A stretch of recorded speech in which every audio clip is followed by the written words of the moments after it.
world is as it appears in the Start hunger over. that I lit. Well, welcome to the philosophy of Hold on, before we start, let me do this. Let me do this again because I wasn't even filming. I thought I was filming. So let's do this. I'm glad I caught it.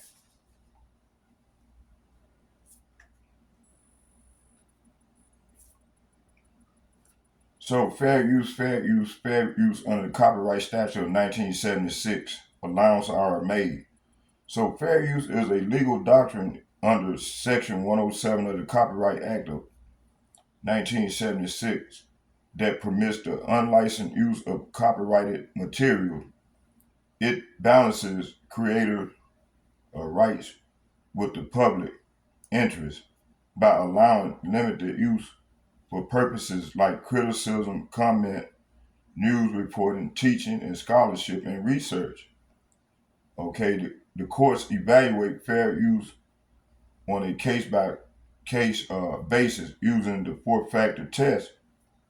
All right, purpose and character of the use, nature of the copyright work, amount of substantiality used, and market effects. So fair use, fair use. I'm not getting paid. All right. So here go to right there.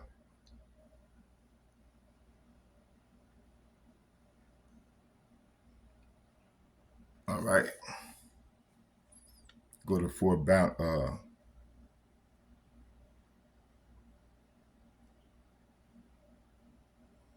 All right.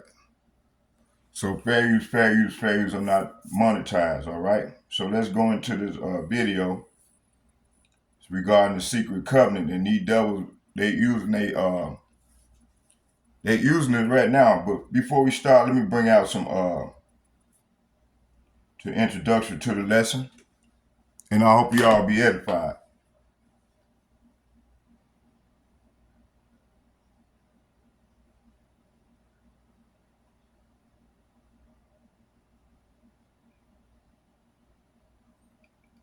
And what I want to do is I want to bring a scripture first before we start.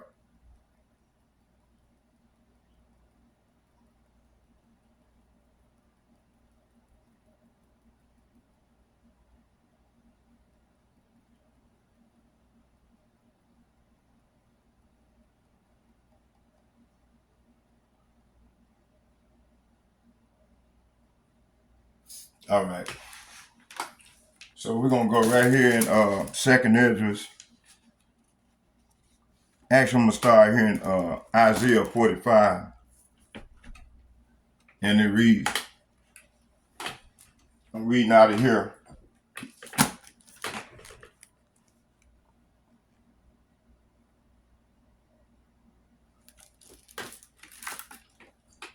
And it reads Isaiah chapter 45, verses 5, and I'm going to read down to 7. I'm going to start at the top and read down to 7. It said, Thus saith Yahweh Bahashem, Yahweh shall to his anointed, to Cyrus, whose right hand I have grasped,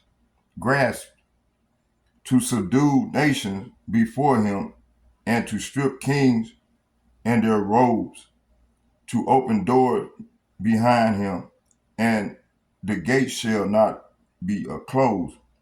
Verse 2, and I will go before you and level the mountains to my governments, and I will break in pieces the doors of bronze and cut through the bars of iron, and I will give you the treasures of darkness and the riches hidden in secret places, so that you may know that it is I, Yahweh Ba'ashem Yahweh, the power of Israel, who call you by your name. For the sake of my servant Jacob, talking about the Israelites, which consist of the Negro, Latinos, and Native Americans, along with the Speckled Bird. The Speckled Birds are the people that look like the other nation, but they're actual Israelites. It said, I called you by your name. I surnamed you, though you do not know me. All right. Verse 5, it said, I am Yahweh, Bahashem Yahushua, and there is none other besides me. There is no God. It said, I armed you, though you do not know me, so that they may know from the rising of the sun, they're talking about the west, and from the west, see, that there is no one beside me. I am the Lord, and there is no other God. There is no other. I form the light and create darkness. I make will and create woe. I am the Lord, do all these things. All right. It said, I'm gonna go and read to 8. It said, shower, O heavens, from above, and let the skies rain down righteousness, and let the earth open, that salvation may spring up, and let it cause righteousness to sprout up also. I am the Lord, have created it. See, so the Lord is the one that do all the create the good and the evil in the earth. All right. Let's jump down to let's go here to Second Esdras, and then we'll go into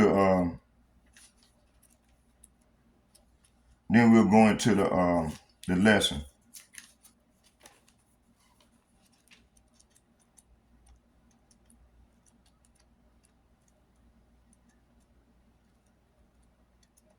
Still didn't put no mark in here. I missed my other Bible, but I gave it to this older lady.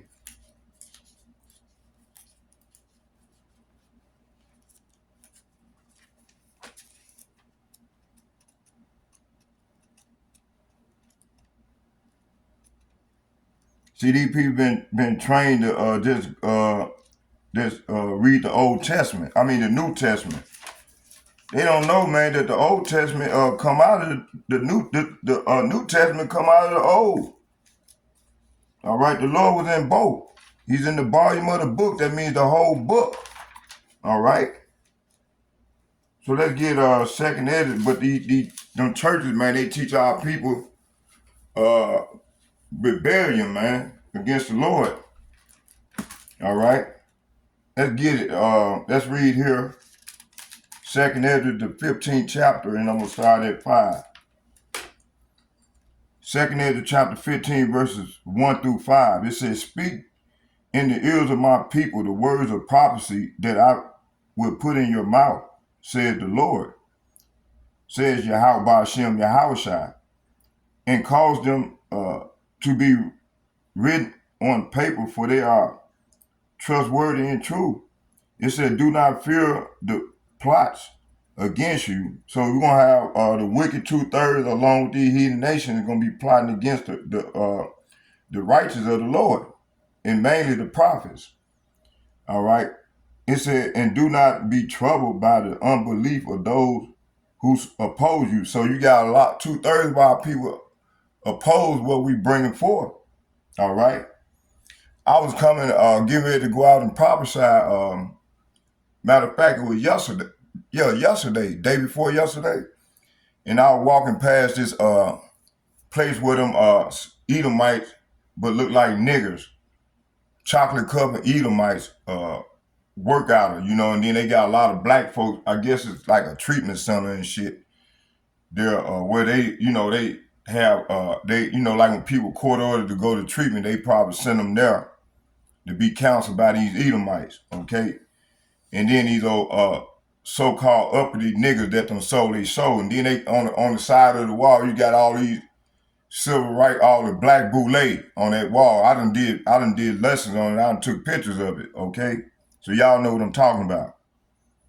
All right. And tomorrow, if the Lord, when I go out, before I start do my walk and talk lesson, I'm gonna start battling and let the camera zoom in on it. And so y'all know, if y'all don't know. Okay, so it said, for all the unbelievers shall die in their unbelief. See, So what these Edomites are putting in these in 2/3 of our people's mind is to rebel against the righteous of the Lord. All right. Verse 5, it said, beware, says the Lord, says Yahweh Ba'ashem Yahweh, I am bringing evil. Say what? I am bringing evil upon the world, the sword and famine and death and destruction. Why, Lord? Verse 6, because iniquity has spread throughout every land, and their harmful doings have reached their limits. Verse 7, therefore, says the Lord, I will be silent no longer concerning their ungodly acts that they impiously commit, neither will I tolerate their wicked practices. All right. Verse it said, the innocent and the righteous blood cries out to me, and the soul of the righteous cry out continually. Verse 9, it said, I will surely avenge them, said Yahweh Ba'ashem Yahweh, and will receive to myself all the innocent blood from among them.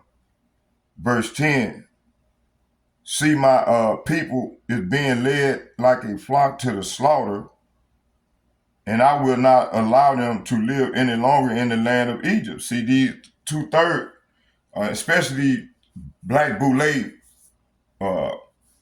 Israelite, these ones that sold out and working hand in hand with these Edomites, man, these chocolate covered Edomites, and the ones that look white, mainly from the Amalekites, also in Esau, working hand in hand to keep Jacob as in dark, all right, in the darkness. So that's what they've been led to the slaughter by the flock. Let me read that again. I said it wrong. It said, I will be silent no longer concerned. I got excited. It said, I will be silent no longer concerned their ungodly acts that they impiously commit, talking about the 2/3, and especially so-called uppity Negroes, that locked hand in hand with these wicked ass Edomites. It said, neither will I tolerate their wicked practices. See, it said, the innocent and the righteous blood cries out to me, and the soul of the righteous cry out continually. It said, I will surely avenge them, says Yahweh Ba'ashem Yahweh. He's our Lord. It said the Lord. So we say it like this here. Say Yahweh Ba'ashem Yahweh, and will receive to myself all the innocent blood from among them. It says, see, verse 10, my people, talking about the Negro, Latinos, and Native Americans along these speckled birds, are being led like a flock to the slaughter, okay, by their own people. All right, it says, I will not allow them to live any longer in the land of Egypt, see? But I will bring them out with a mighty hand and with the uplifted arm, and will strike Egypt with plagues. See, that's the plague, that evil that the Lord is bringing in verse 5. As before, say what? As before, say what? As before, and I will destroy all its land. See, this place is on the Lord hit list, man. The Lord gonna destroy this place, man. All right? Let me show it to y'all so y'all don't think I'm...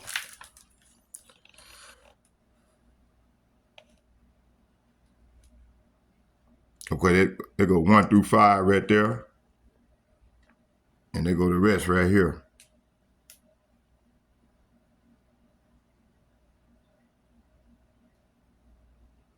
And it goes all the way down to 12. All right. So y'all can see. Okay, there we go. Now, all right. So now let's watch some of the video, and then we're going to the lesson.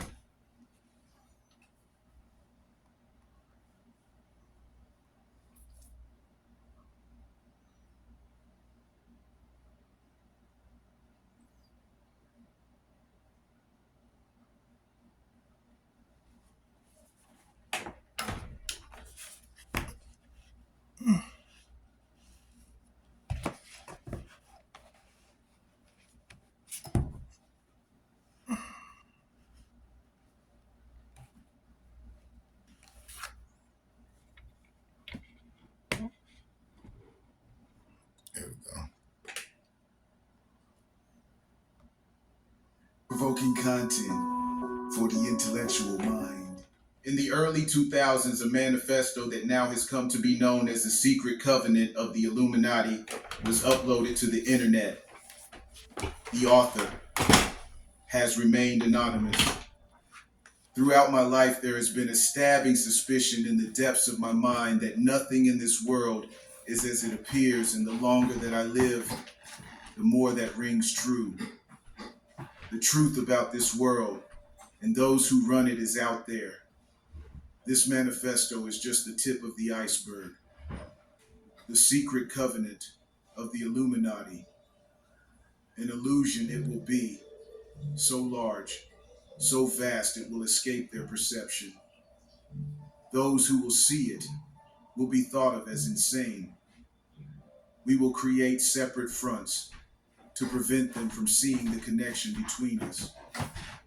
We will behave as if we are not connected to keep the illusion alive. Our goal will be accomplished one drop at a time, so as to never bring suspicion upon ourselves. This will also prevent them from seeing the changes as they occur. We will always stand above the relative field of their experience, for we know the secrets of the absolute. We will work together always and will remain bound by blood and secrecy. Death will come to he who speaks. We will keep their lifespan short and their minds weak while pretending to do the opposite. We will use our knowledge of science and technology in subtle ways, so they will never see what is happening. We will use soft metals, aging accelerators, and sedatives in food and water, also in the air. They will be blanketed by poisons everywhere they turn. The soft metals will cause them to lose their minds. We will promise to find a cure from our many fronts, yet we will feed them more poison. The poisons will be absorbed through their skin and mouths. They will destroy their minds and reproductive systems.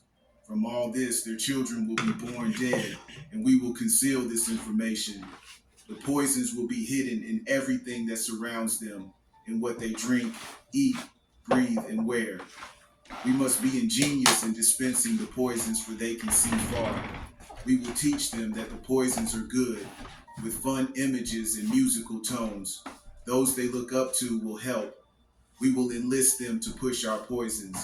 They will see our products being used in film and will grow accustomed to them and will never know their true effect. When they give birth, we will inject poisons into the blood of their children and convince them it's for their health. We will start early on when their minds are young. We will target their children with what children love most, sweet things. When their teeth decay, we will fill them with metals that will kill their mind and steal their future. When their ability to learn has been affected, we will create medicine that will make them sicker and cause other diseases, for which we will create yet more medicine. We will render them docile and weak before us by our power.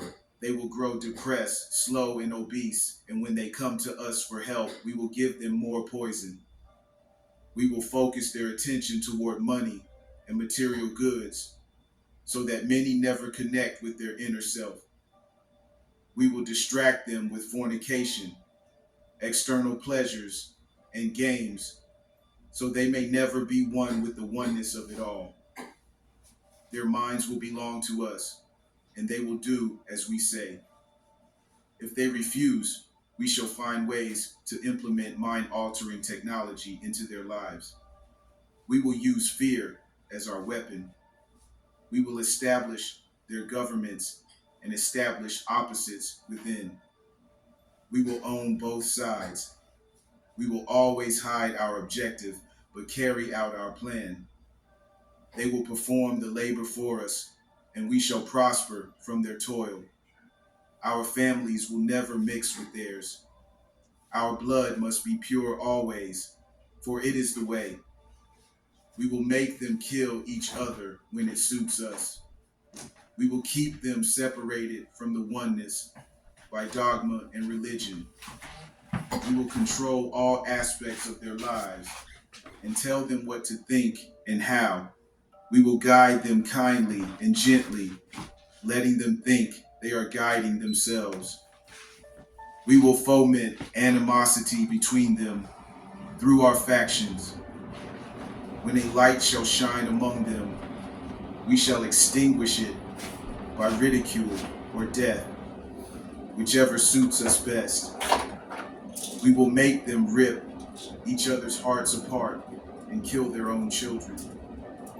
We will accomplish this by using hate as our ally, anger as our friend. The hate will blind them totally, and never shall they see that from their conflicts we emerge as their rulers. They will be busy killing each other. They will bathe in their own blood and kill their neighbors for as long as we see fit. We will benefit greatly from this, for they will not see us, for they cannot see us.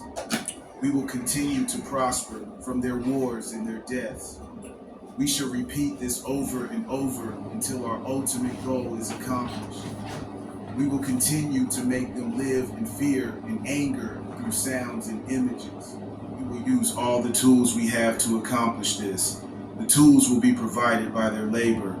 We will make them hate themselves and their neighbors. We will always hide the divine truth from them, that we are all one. This they must never know. They must never know that color is an illusion. They must always think they are not equal. Drop by drop, we will advance our goal. We will take over their land, resources, and wealth to exercise total control over them. We will deceive them into accepting laws that will steal the little freedom they will have. We will establish a money system that will imprison them forever, keeping them and their children in debt. When they shall band together, we shall accuse them of crimes and present a different story to the world, for we shall own all the media. We will use our media to control the flow of information and their sentiment in our favor. When they shall rise up against us, we will crush them like insects, for they are less than that. They will be helpless to do anything, for they will have no weapons. We will recruit some of their own to carry out our plans. We will promise them eternal life, but eternal life they will never have, for they are not of us. The recruits will be called initiates and will be indoctrinated to believe false rites of passage to higher realms. Members of these groups will think they are one with us, never knowing the truth. They must never learn this truth, for they will turn against us. For their work, they will be rewarded with earthly things and great titles, but never will they become immortal and join us. Never will they receive the light and travel the stars. They will never reach the higher realms, for the killing of their own kind will prevent passage to the realm of enlightenment. This they will never know. The truth will be hidden in their face, so close they will not be able to focus on it until it's too late. Oh yes, so grand the illusion of freedom will be that they will never know they are our slaves. When all is in place, the reality we will have created for them will own them. This reality will be their prison. They will live in self-delusion. When our goal is accomplished, a new era of domination will begin. Their minds will be bound by their beliefs, the beliefs we have established from time immemorial. But if they ever find out they are our equal, we shall perish then. This they must never know. If they ever find out that together they can vanquish us, they will take action. They must never, ever find out what we have done. For if they do, we shall have no place to run. For it will be easy to see who we are once the veil has fallen. Our actions will have revealed who we are, and they will hunt us down, and no person shall give us shelter. This is the secret covenant by which we shall live the rest of our present and future lives. For this reality will transcend many generations and lifespans. This covenant is sealed by blood, our blood. We, the ones who from heaven to earth came. This covenant must never, ever be known to exist. It must never, ever be written or spoken of, for if it is, the consciousness it will spawn will release the fury of the prime creator upon us, and we shall be cast to the depths from whence we came, and remain there until the end time of infinity itself. All right, I got one more, y'all. Well, I got some small clips. We're gonna play them, and then I'm just gonna go on into the lesson. Afterwards. Oh yeah, we're doing good. Okay,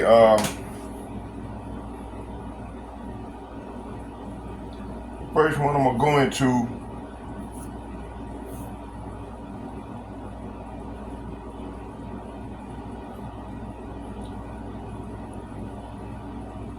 this one here.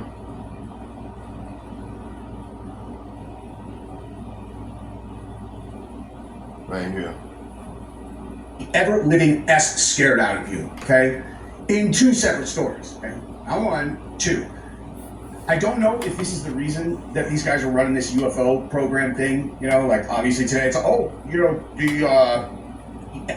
ever living S scared out of you, okay? In two separate stories, okay? Not one, two. I don't know if this is the reason that these guys are running this UFO program thing, like obviously today it's, there's a meeting set and they're going to announce that there's extraterrestrial life and blah, blah, blah, blah. You're like, okay, yeah. Gosh, I really have my hopes up. This doesn't seem like it's some kind of distraction at all.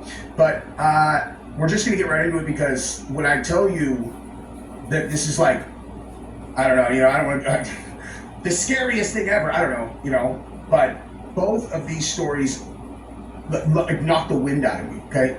So I'm going to show you this one first, and I'm not sure. This might be the scarier of the two. It's very hard to say, but watch this, and then we're going to talk about what the implications of this are, okay? There's an unprecedented threat that we just found by accident. They were repairing a dam at Big Creek Lake, that is a 3,600 acre lake, a reservoir that holds about 17 billion gallons of drinking water. It is the main source of drinking water for Mobile, Alabama, and they found an explosive device just under the water line, accidentally. We don't have much more information than that, other than things are looking like they might get really serious. Okay, There's so let me just kind of outline what this means, because I went to school at Chico State in Northern California, which is right next to the Oroville Dam, okay? So I am very familiar with what it means when you're talking about dam failures or anything like this, okay? To try to describe what the level of catastrophe you'd be dealing with if a dam gets blown up, it'd be impossible. I mean, like, you can't even fathom it, okay? Like, if I tried to explain it to you verbally, I wouldn't be able to. You know what I mean? Well, we'll see if this does anything to illustrate what we're talking about. This is a simulation if the Oroville Dam failed, okay? So you're talking, like, if you don't know this area, it's really hard to even understand how much area you're talking about. They're saying that these places, these are like cities that you consider to be essentially like barren areas. There's no water anywhere near these places. Would be 40 feet underwater. Okay?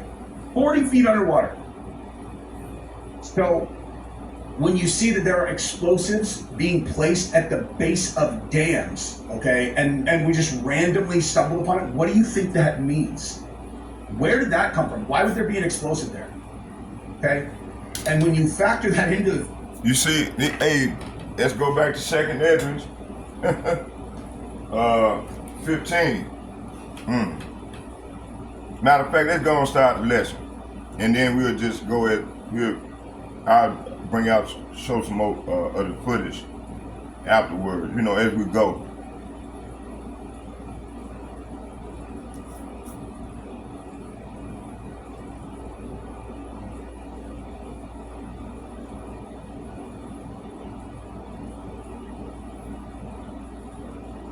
So you got the silent formation of judgment across the earth. Okay, judgment is forming across the earth in silent preparation now. Nations shift under unseen spiritual pressure and prophetic tension increasing. Kings, rulers unknowingly fulfill ancient spoken decrees worldwide. Today now, all right? Earth groans under corruption, systemic decay, and injustice spreading rapidly.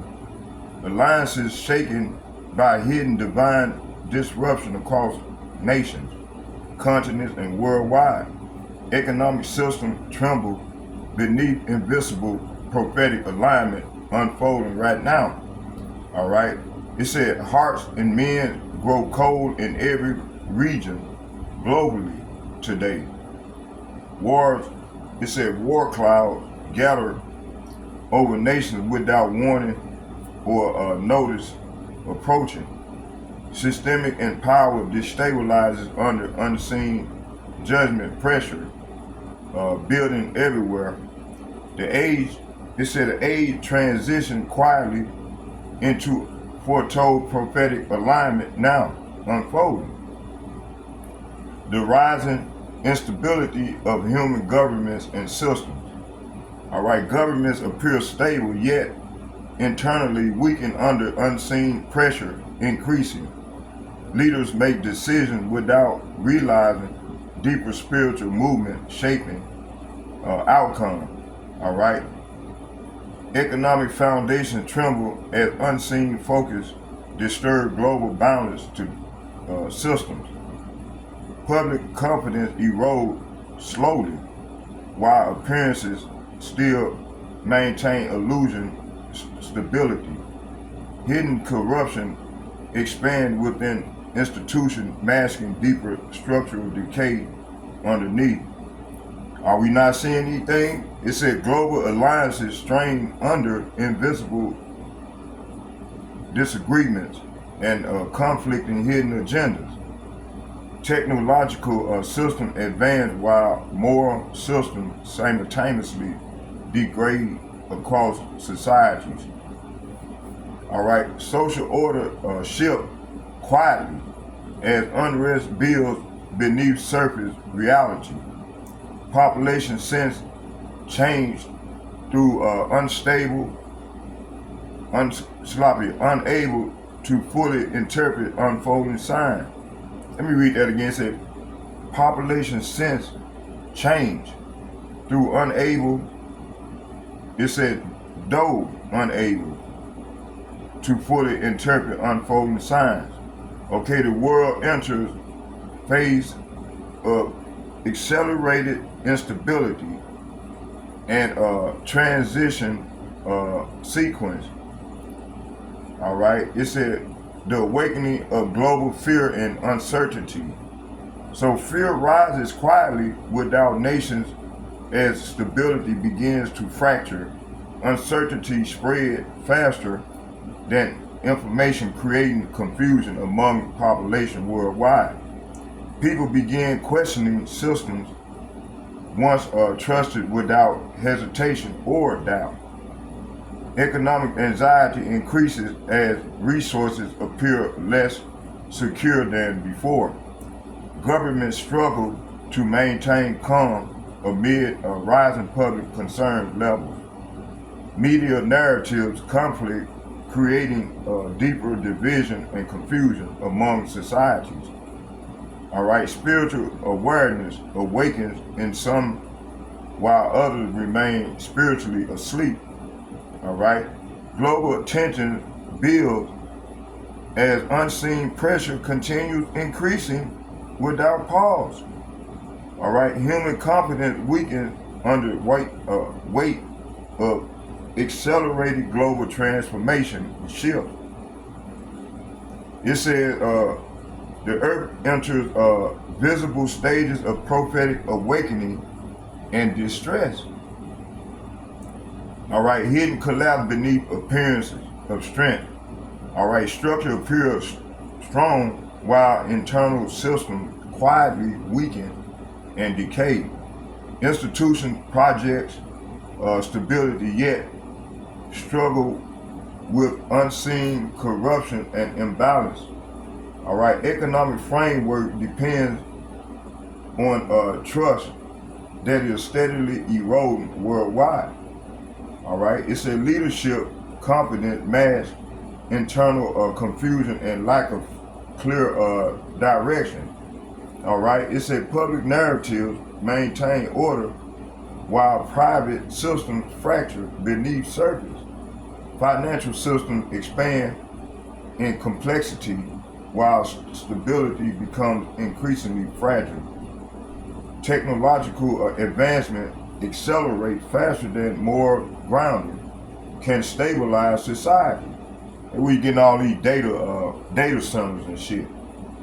All right, as I play further into the video, you're gonna hear them talking about, man, the data center, they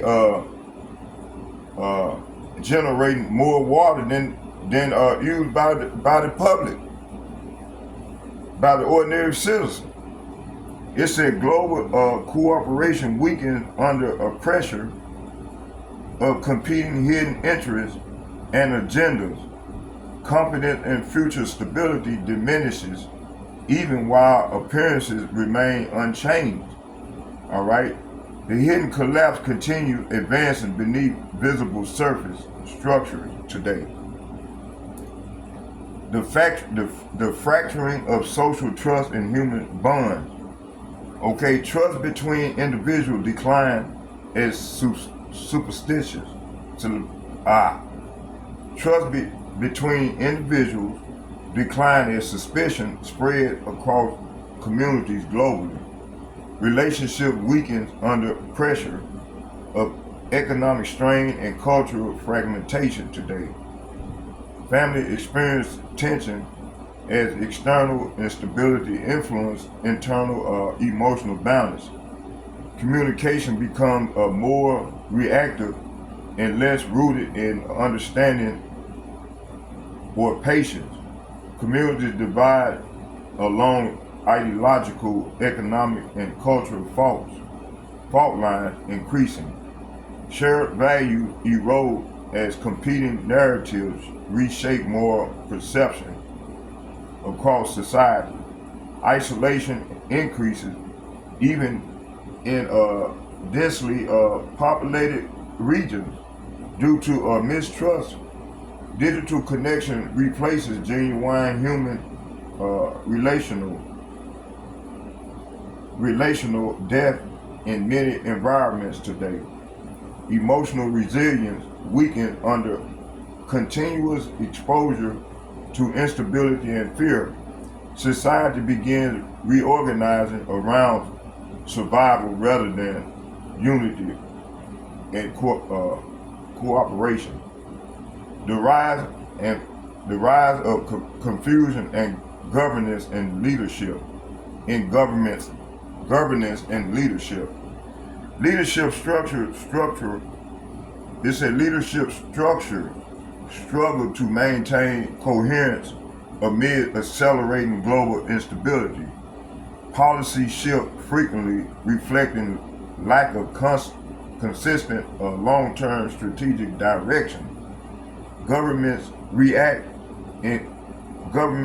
to crisis rather than preventing emerging systemic failures.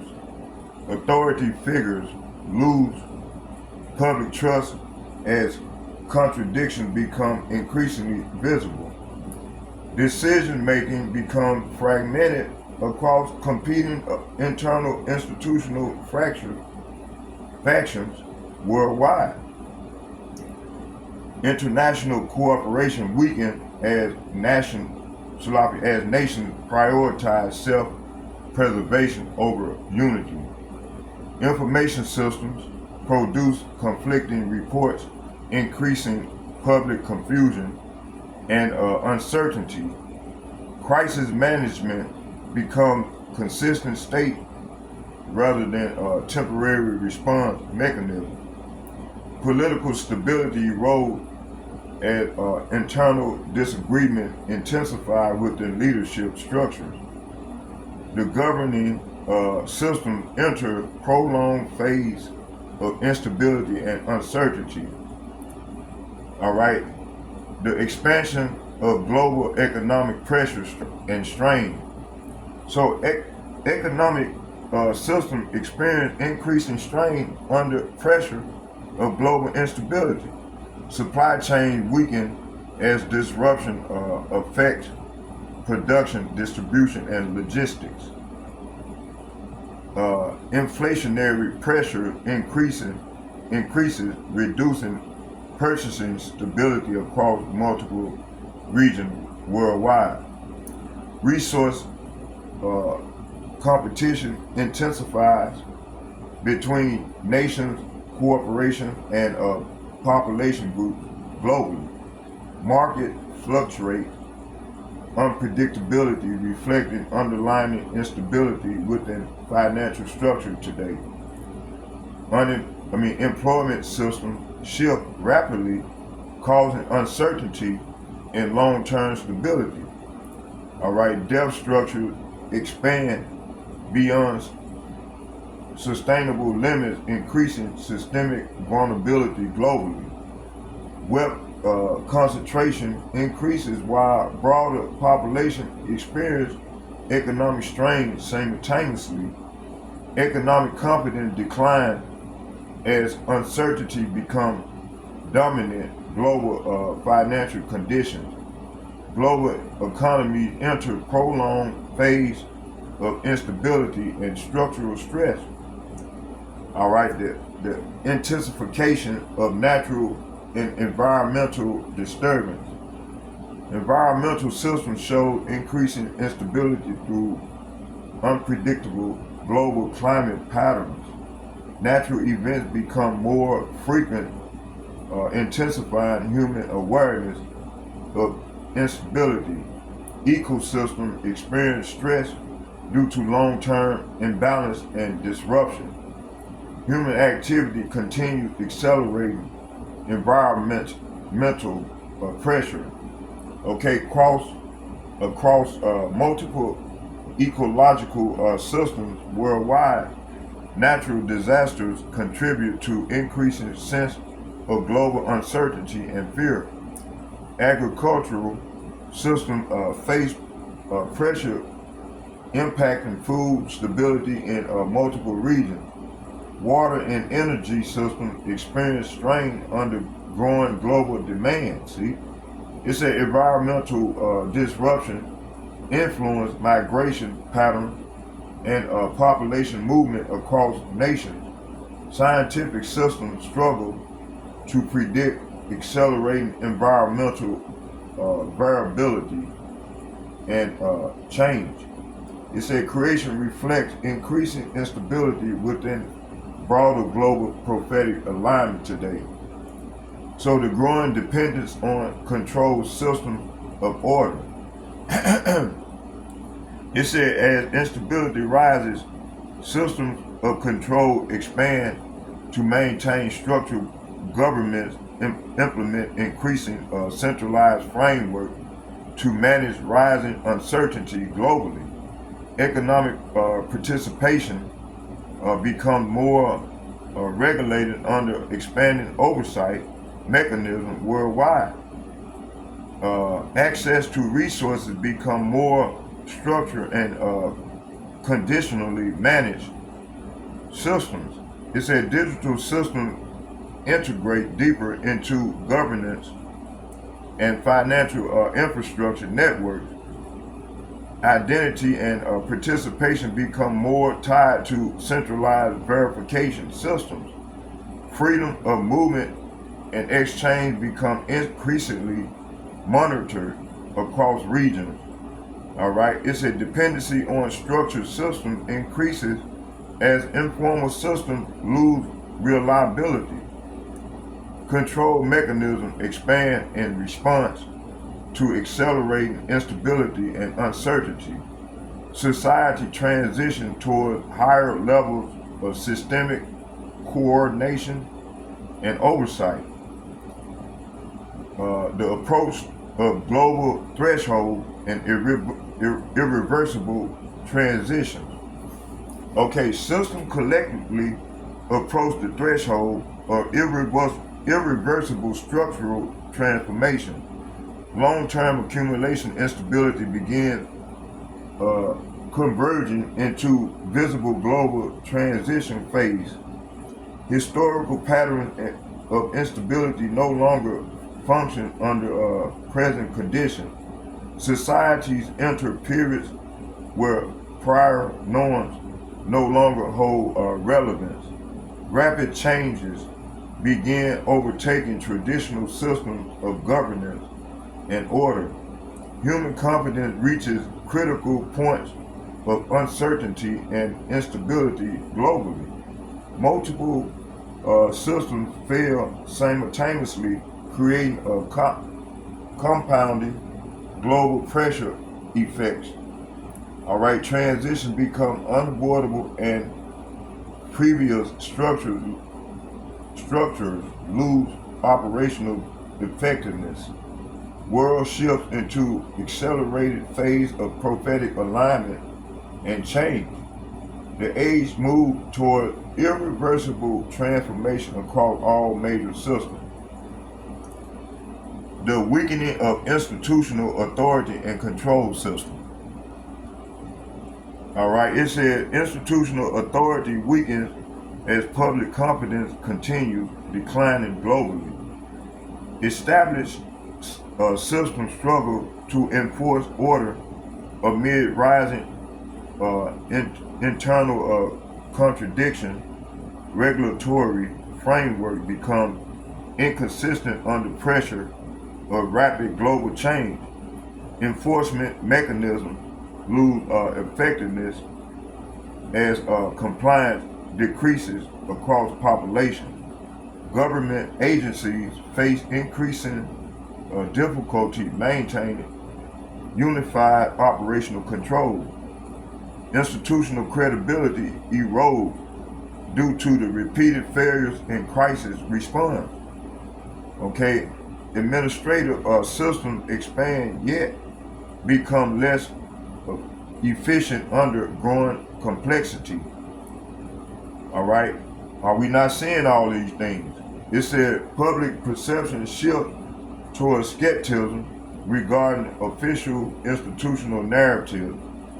All right, authority structures rely increasingly on technological enforcement rather than trust. The institutional age enters phase of visible structural weakening worldwide. Okay, let's get that the escalation of civil unrest and social division. So civil unrest increases as economic and social pressures intensify across regions. All right, communities become divided along ideological, cultural, and economic lines globally. Public demonstration grows more frequent, reflecting rising dissatisfaction with systems. It says social cohesion weakens as trust between groups continues deteriorating rapidly. Law enforcement systems become strained under increasing frequencies of disturbances. Urban regions experience heightened tension due to population density pressures. All right, rural and urban population diverge further into worldview and priorities. All right, it says political polarization deepens, creating barriers to constructive dialogue and compromise. All right, media narratives intensify division by amplifying conflicting interpretations of events. Society entered prolonged phase of internal tension and instability. All right, disruption of communication and information reliability. All right, information systems become increasingly fragmented and unreliable across global networks. Conflicting narratives spread rapidly, creating widespread confusion among populations. Digital communication channels amplify both truth and misinformation simultaneously worldwide. Public trust in information sources declines due to repeated contradictions. Governments and institutions struggle to maintain consistent messaging under pressure. Social platforms become battlegrounds of competing interpretations and dialogue and ideologies. All right, it says information overload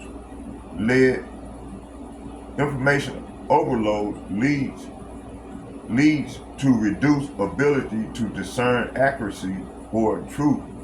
Artificial amplification of narrative increases polarization and misunderstanding across societies.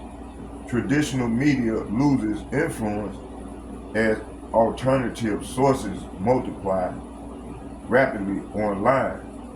All right, the information age enters unstable phase of credibility breakdown.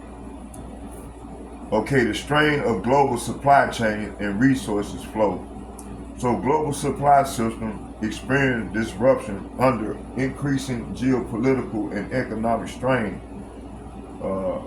Production delays and shortages affect multiple industries across interconnected regions. Transportation networks face pressure from instability and operational inefficiencies worldwide. Resource distribution becomes uneven, leading to regional disparities in availability. Dependent on global interconnection reveal vulnerability within essential supply systems. Energy systems face increasing demand while stability becomes harder to maintain. Food distribution networks experience interruptions affecting population stability in regions. Manufacturing systems adjust repeatedly to shifting global conditions and pressures. Trade relationships weaken as nations prioritize internal stability over cooperation. Global supply networks enter prolonged phases of instability and recalibration. All right, psychological burdens and global anxieties and fear. So global anxiety increases as uncertainty becomes dominant psychological conditions worldwide. Population experience unheightened stress due to continuous exposure to instability. Mental health challenges rises alongside increasing economic and social pressure. Fear spread through a society faster than solution or stabilizing response. All right, it says individuals struggle to maintain emotional balance under consistent informational pressure. Uncertainty about future conditions affects decision making across all levels. Collective confidence declines as instability becomes normalized in daily experience. Emotional fatigue increases due to prolonged exposure to global tension. All right, social environments become more reactive as psychological pressures intensify globally. Human consciousness enters sustained state of anxiety and anticipation. Man, are we not seeing all these things, y'all? You ain't seen all these things, man. The Lord is done blinded you, man. He got you under that plague, and you're gonna be destroyed. All right. It says, let's get the decline of economic stability and financial predictability. So financial systems become increasingly unpredictable under global instability pressure. Market fluctuations intensify, reflecting uncertainty in global economic outlook.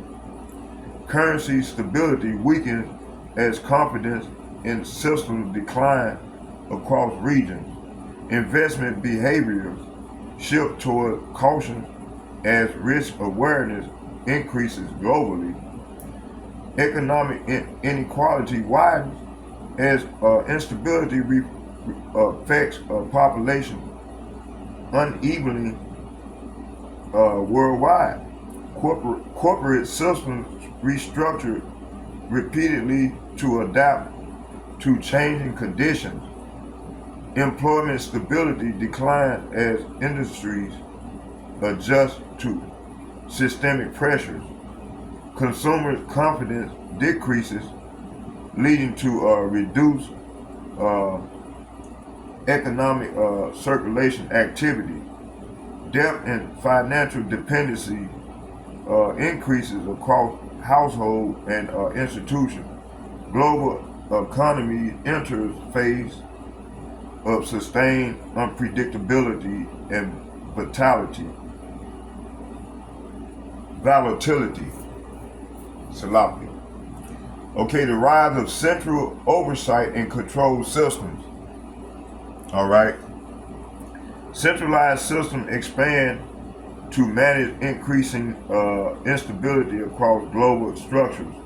Government implement broader oversight mechanisms to regulate economic activity. Digital identification systems become more integrated into societal participation frameworks.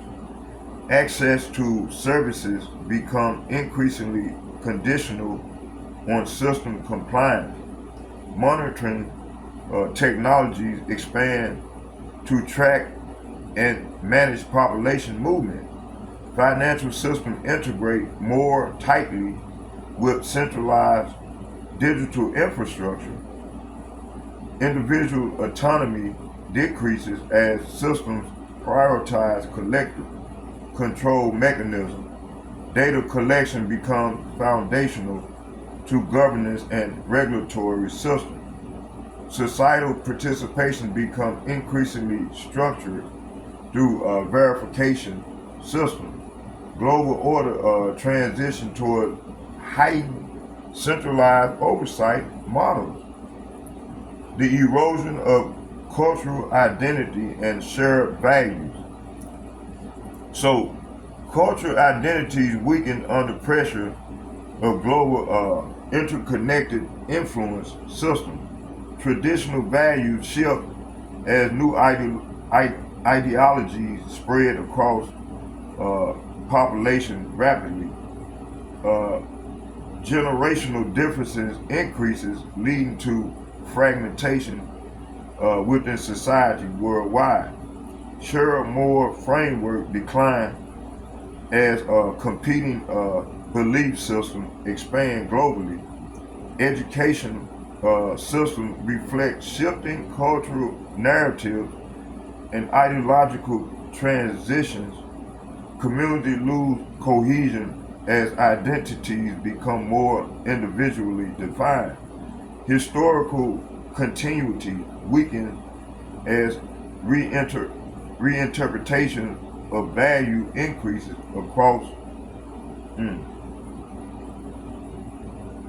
across society. It said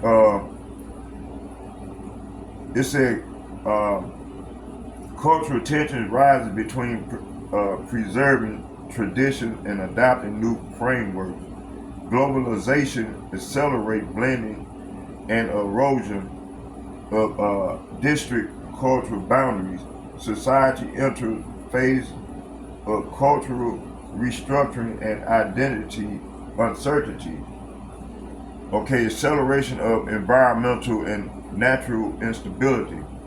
Environmental systems show increasing volatility under global ecological pressure. Weather patterns become less predictable, affecting agricultural stability worldwide. Natural disruption impact infrastructure and resource availability across regions. Ecosystems experience stress due to long-term human uh, human and environmental imbalances. It's a climate. It's a climate of variability increases contributing to economic and social strain globally. Resource scarcities become more prominent in vulnerable geographic regions. Natural systems reflect increasing instability in broader global environment. Human adaptation struggles to keep pace with accelerating environmental change. Disaster response systems become increasingly strained under repeated events. Creation reflects intensifying instability within global transitional periods. Okay, the approach of systemic exhaustion and structural limits. So global system approach limits of operational capacities under sustained pressure. Interconnected structures begin showing fatigue under continuous instability cycles. Institutions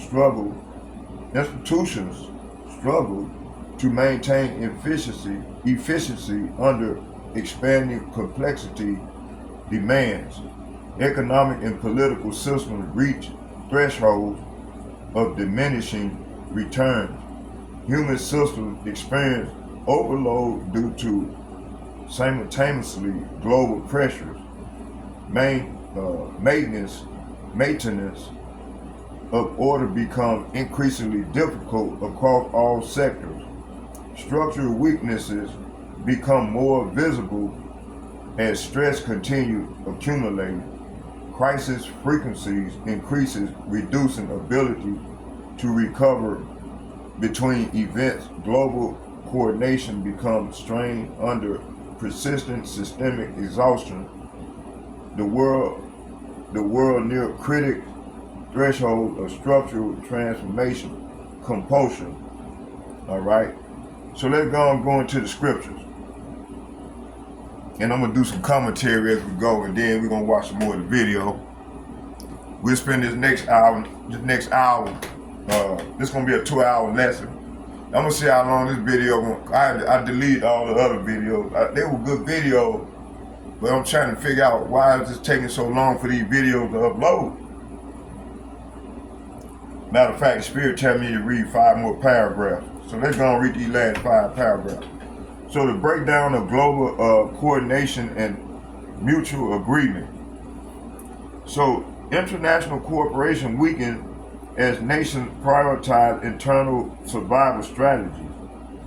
Global agreement lose effectiveness under rising geopolitical instability pressures. Diplomatic relationships strain as trust between nations continue deteriorating. Are we not saying anything? It said coordination between systems become inconsistent and increasingly fragmented worldwide. Conflicting national interests override previous commitments and cooperative frameworks. Communication between governing bodies becomes slower and less reliable globally. Strategic alliances shift frequently in response to emerging pressures. Global decision-making becomes reactive instead of unified or planned. Shared objectives dissolve under pressure of competing survival priorities. The global coordination systems enters phase of fragmentation and instability. Are we not seeing these things, folks? It said the intensification of internal conflict within nations. All right, internal division increases as societies experience rising economic and social strain. Political systems fracture into opposing factions with limited cooperation. Public trust and leadership decline as inconsistencies become more visible. Civil disagreement escalate into more frequent and widespread unrest events. Institutional authorities struggle to maintain cohesion within governing structures. Regional disparities deepen, creating uneven stability within nations globally. Communication breakdown contribute to misunderstanding between social and political groups. Law enforcement systems become strained under increasing internal pressure conditions. National unity weakens as competing interests intensify across a population. Internal conflict become defining feature of national instability phase. The loss of predictability in economic systems. All right, economic forecasting become unreliable under rapidly changing global conditions. Market fluctuate unpredictably, reflecting unstable underlying structural foundations worldwide. It says financial planning become increasingly difficult for institutions and government alike. Investment confidence decline as risk uncertainty expand across all sectors. Currency systems experience volatility. Hold on, you go back. It said volatility due to the shifting global pressures. All right, trade systems adjust repeatedly as stability becomes difficult to maintain. Resource pricing become inconsistent due to the disrupted supply expectation globally. It's a corporate planning cycle shortened in response to accelerating instability trends. Economic models fail to predict outcomes with previous levels of accuracies. Global economy enters unpredictable phase of structural recalibration and instability. Okay, increasing dependence on technological control infrastructure. Okay, societies become more dependent on digital systems for daily functionality. Governments expand technological infrastructure to manage growing complexities demands. Digital verification systems integrate into essential social and economic participation. The automation replaces traditional systems of manual oversight in multiple sectors. Data-driven governance increases as information systems become central authority tools. Monitoring capabilities expand across transportation, financial, and communication networks. Technological dependence grows as analog systems lose reliability and relevance. Okay, system reliability. Hold on. It said interoperability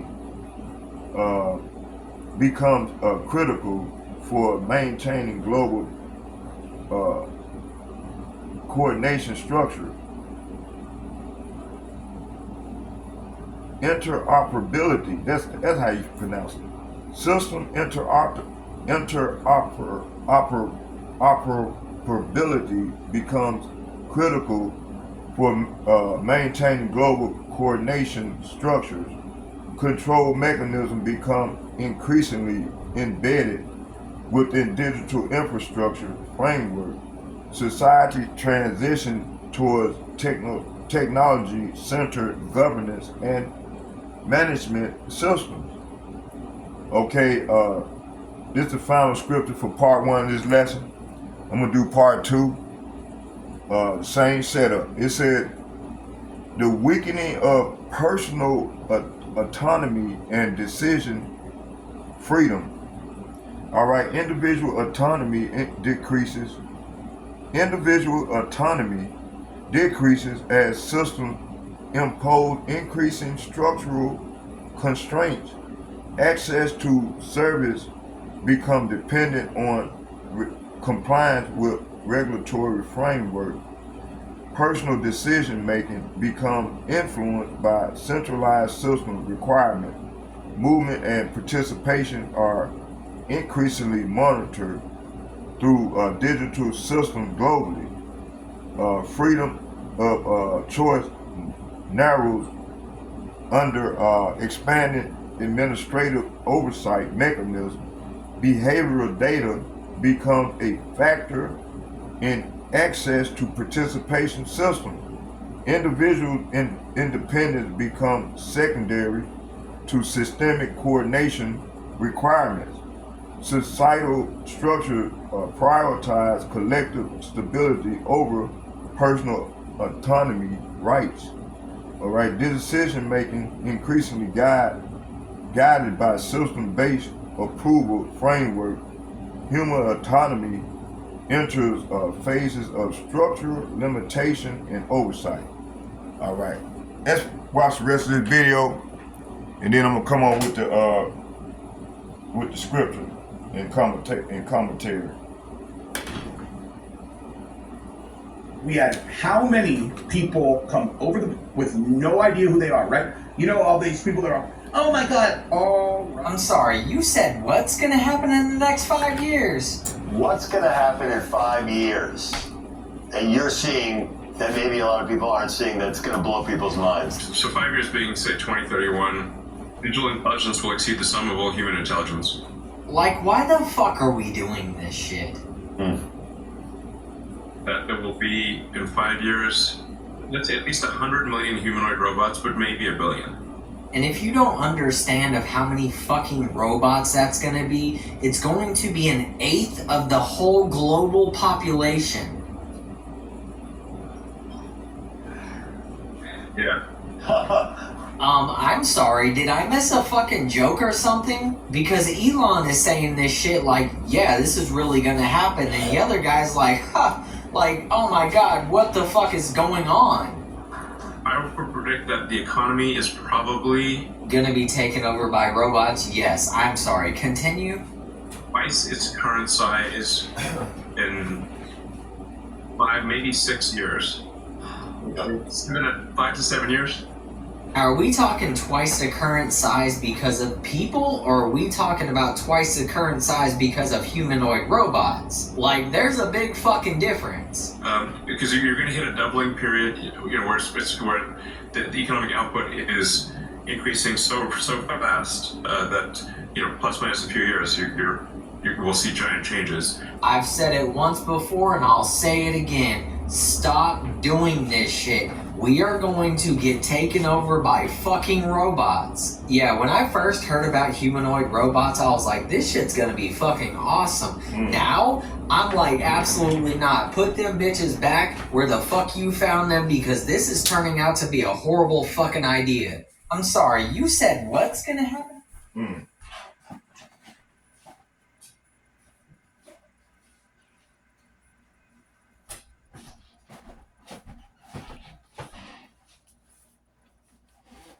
Like, and you keep this short, sweet, to the point. You need to sit down, buckle up, and be prepared. I went out to the bar like a couple nights ago, and this guy sat next to me. And I'm just making small talk. I live in a tourist town. Lots of people come through. So I'm like, hey, you from here? Where are you from? Like, what you doing here? Like, do you work? Like, just random stuff. And this guy sits down next to me, and he's older. He's like mid-50s. And we're just in casual conversation. And the topic of what do you do for work comes up. And he says, oh, I'm military intelligence. And I'm like, oh, very cool. So you know the scary stuff. And he said, and this guy was drunk as a skunk, so take everything that he says with a grain of salt. And I do too, but I also know that people have loose lips when they're not sober. And he said, why do you think I'm here? Excuse me, what? He's looking off just like this, and he says, people are going to start killing each other soon. And he said, isn't this the place you would want to be if everything was about to go to hell? I beg your finest pardon, sir? The conversation didn't last long, and he was so sloshed that it was hard to really comprehend anything he said. It sounded like he had a foreign accent of some sort, but at the same time, I couldn't tell. And he was just saying, things are about to get really bad, and this is the place I want to be. This is the best chance of survival. And he said, I pray nothing happens. I pray something stops it and something happens so that what is about to happen doesn't happen. But he said, this is where you're going to want to be. I'm terrified. But why would he say that? I mean, I know that Thiel is gone. He's gone to Argentina, and I mean, that raises its own alarm bells. But what does somebody in military intelligence know? And he didn't spill any secrets or anything. He just said things are about to be really bad. Take that as you will. I need to keep this short, sweet, to the point. You need to sit down, buckle up, and be prepared. I went out to the bar like a couple nights ago. The physical backbone of the AI arms race, and they are quietly becoming one of the... Can you repeat what you just said about data centers? Here's the raw, unchained truth about data centers. Data centers are the physical backbone of the AI arms race, and they are quietly becoming one of the most destructive and resource-intensive industrial projects in human history, all while being sold to the public as clean tech and the future. The brutal reality is that training and running modern AI models is insanely energy hungry. A single large training run can consume more electricity than entire cities for months. The biggest models now require data centers packed with tens of thousands of GPUs running 24/7 at full power. Tech giants are in a frantic, no-holds-barred race to build hundreds of new hyperscale data centers. Many are the size of several football fields and generate enormous amounts of heat. They're sucking down water for cooling at rates that are already causing problems in drought-prone areas. Projections show data centers could consume 8 to 15% plus of total US electricity by 2030-2035. That's not a small number. That's civilization-scale power demand appearing almost overnight. They're getting massive hidden subsidies and sweetheart deals, driving new fossil fuel power plants, creating enormous e-waste and putting serious strain on local communities and electrical grids. Unchained bottom line. The AI revolution is not some clean, magical leap into the future. It's a... Can you repeat what you just said about data centers?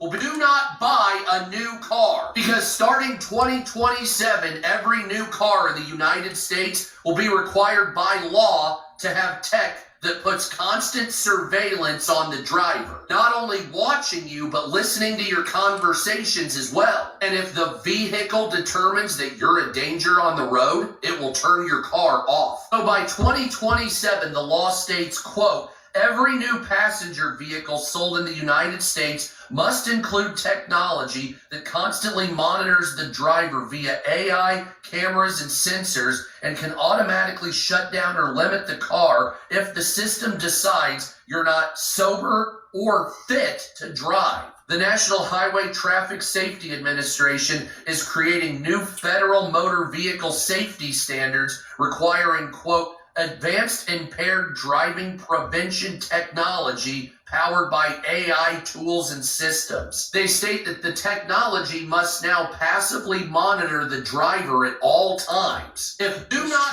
you don't want to sit here and act like what the government's doing isn't wrong or whatever. I've had this truck since I don't even know how long, like 15 fucking years I've had this truck. Always has ran good for me. The first time I put that bullshit gas E15 in this truck, now look.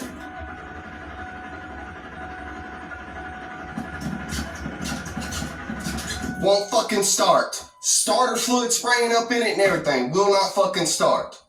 The E15 they're giving us is going to destroy your vehicle. This truck has been a trooper for years and has been running just fine for years. I put that gas in there, boom.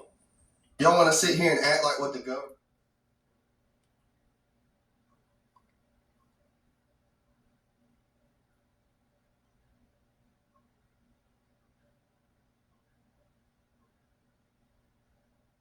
towards a depression. This is going to be far worse than a recession, but this is going to cause the U.S. economy to struggle. Millions of people will be struggling. Many will go homeless. Many will go without food. Right now, we're seeing the warnings on the wall, and I want to break. Donald Trump is now warning the American people that the United States is headed towards a depression. This is going to be far worse than a recession, but this is going to cause the U.S. economy to struggle. Millions of people will be struggling. Many will go homeless. Many will go without food. Right now, we're seeing the warnings on the wall, and I want to brace you for what is to come, because right now, many experts believe it's a higher likelihood that we're headed towards a depression than we see the economy start booming. So I want to break all this down, explain what is going on, show you all the different reports, and again, brace you for what is to come. But again, all I ask is one thing. Takes 2 seconds. Go ahead, hit that like button if you enjoy these daily updates. And now let's begin. For far too long, we have been told that everything is just fine, that jobs are plentiful. There's so many out there, that the minimum wage is going up. Everything is just fine. But we are now being told, and have been for the past couple months, that the data that we've been receiving has been false. This is one of the reasons why Donald Trump is now warning the... All right, let's go into this thing, this lesson. That's it anyway. If y'all want to see this again, you can go to the Elder Apostle channel and watch the video. His name is Elder Aria. Gotta give him that pound. There you go, right there. Go his channel right there. Y'all want to see this video. Okay, let's go into the lesson. And while we watching this video, I want y'all to pay attention while I'm doing this lesson. This next 30 minutes of lesson, I want y'all to pay attention to the footage from this video here. From this brother here. From the Saints from Jersey.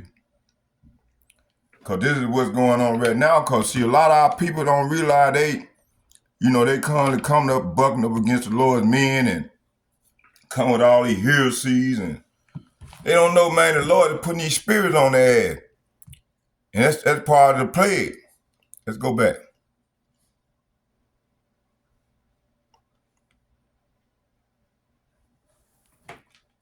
Pay attention.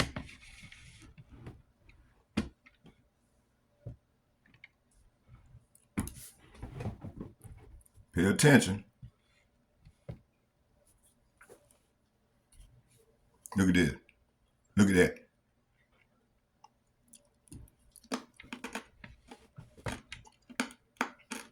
Look at that.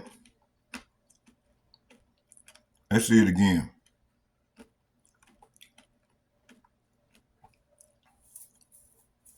Look at it again. See?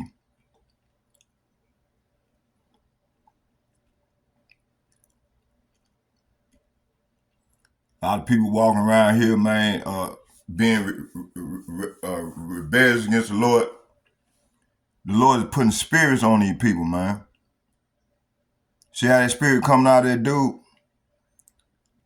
And this is having to be a good spirit. So that brother must have been probably been the hopefully elect. All right.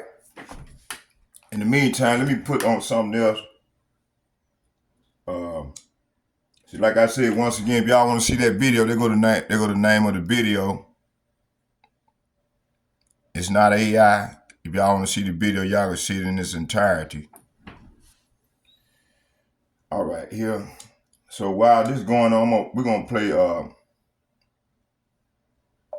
War II footage.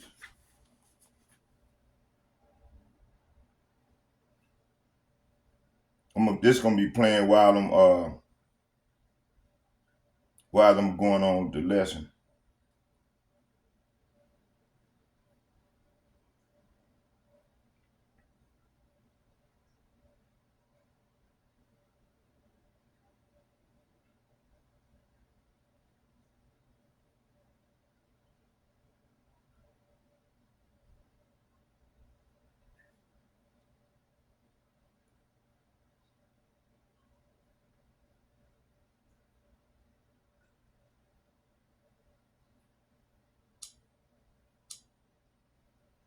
What the fuck?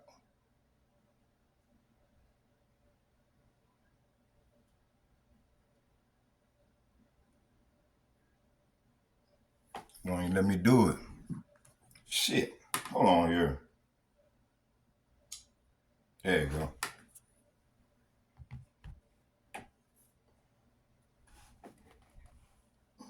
Something else.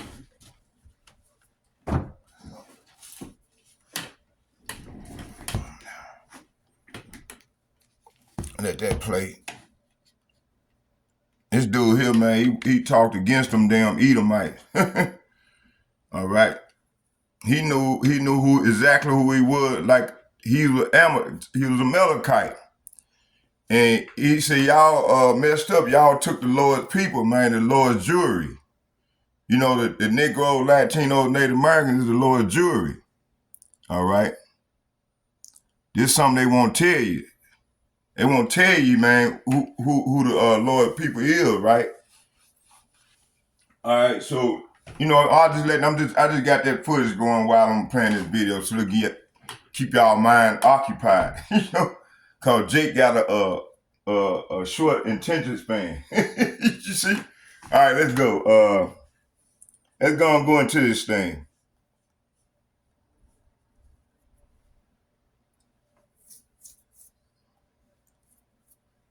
Their attention span is good for doing something evil or wicked, some wickedness and shit. But when it comes to something positive and righteous, man, they ain't got it. Man, they ain't got it in them. Only the hopefully elect. They be want to hear some of that smooth shit. I call it smooth things, y'all pursuing. Matter of fact, we're gonna start right there. Let's start right there, man.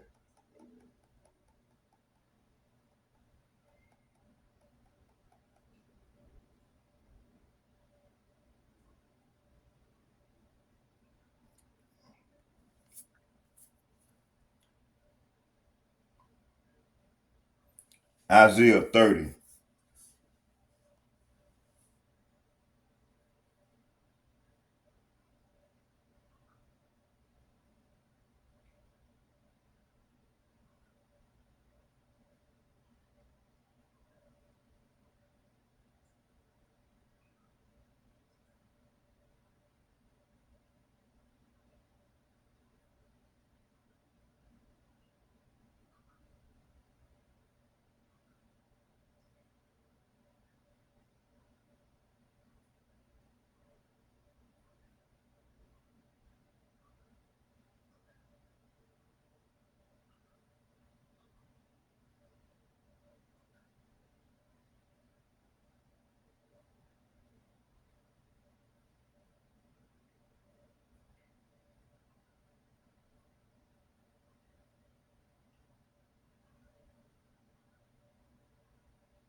Okay,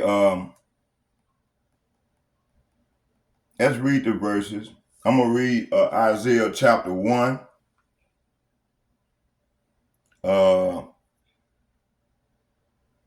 8, 9, 10, and 11.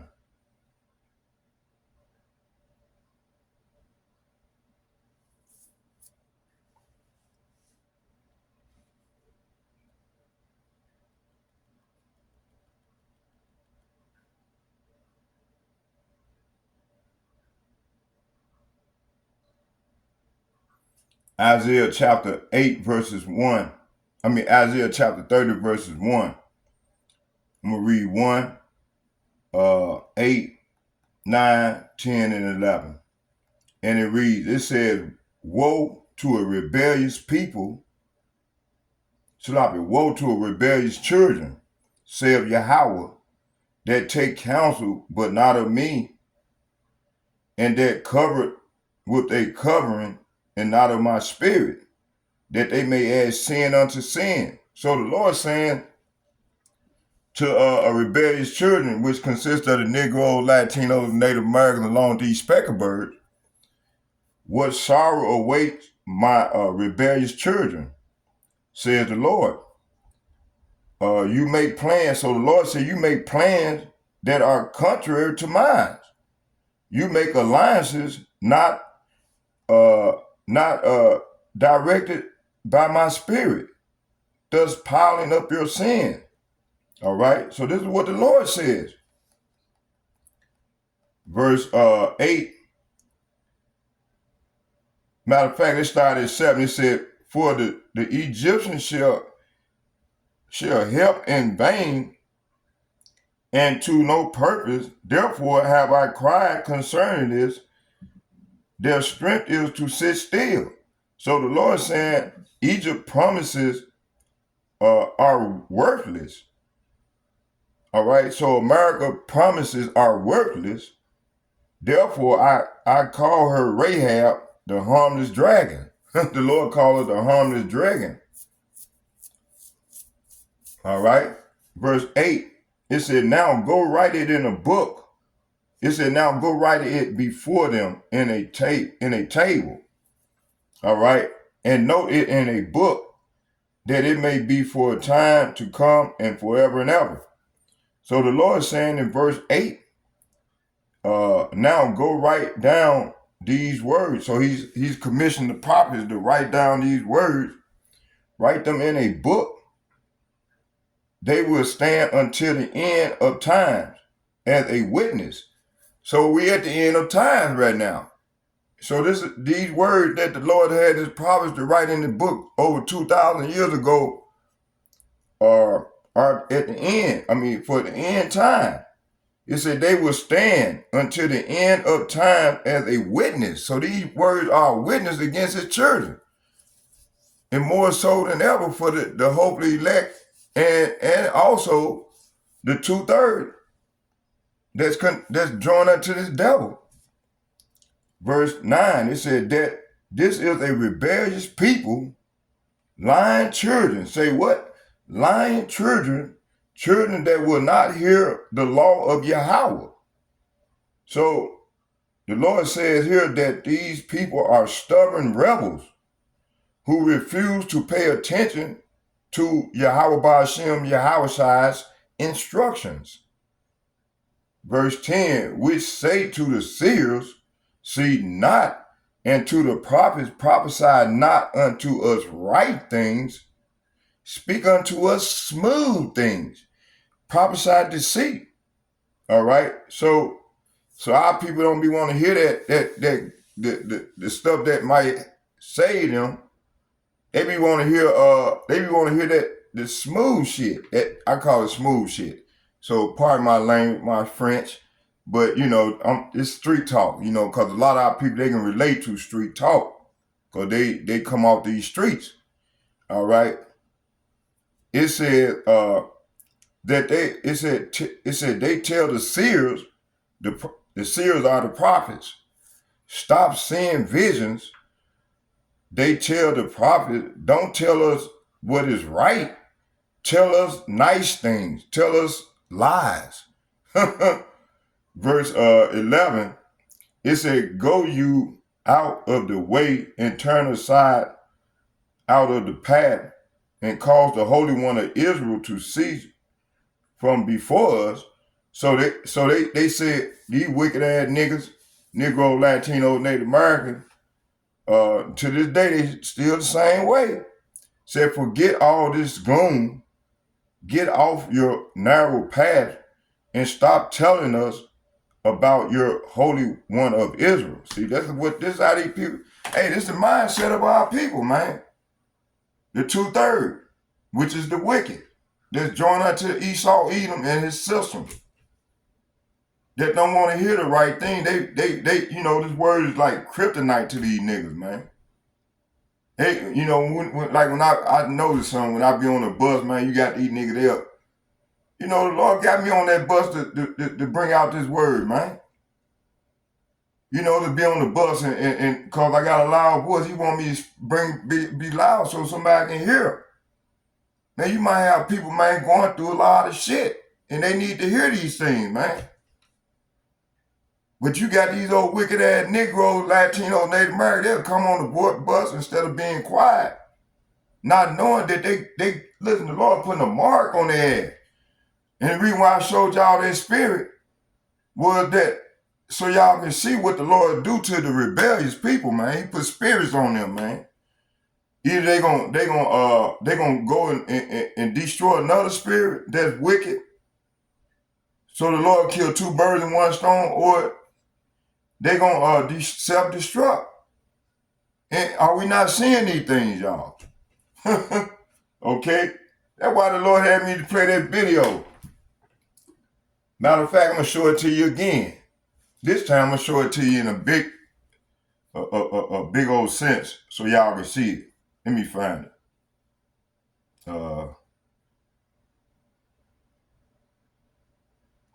You dealing with the King of Israel, man, the Holy One of Israel, man. And he's a man of war. See, the Edomite, they paint him as a stringy hair white boy and call him Jesus Christ. Man, not knowing, man, that they gonna pay for doing that. Okay, add and take away from the Lord's word. And by the fact, the Lord is a man of war. That's why you got all these wars like this. That was the second woe right there. We in the third woe now. All right, watch this.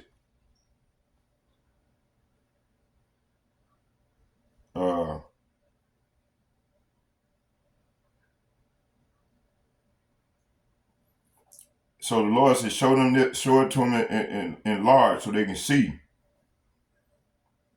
Let me get it.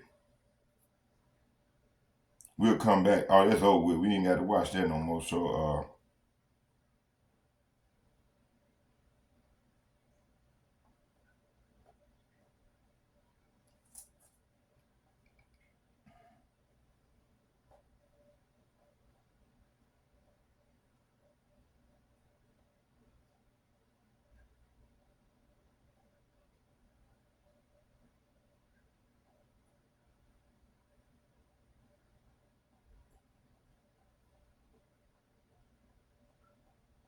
there you go. Shalom. This guy right here is going to get mugged by the guy behind him.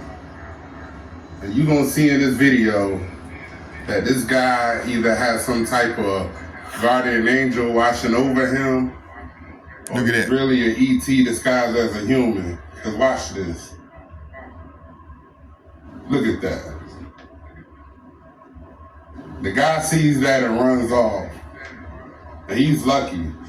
Because whatever that was, looked like it could have really hurt him bad.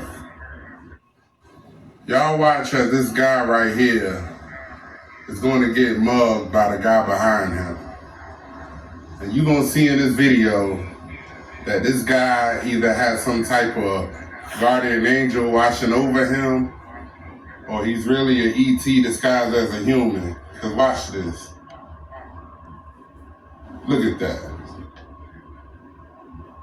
The guy sees that and runs off. And he's lucky.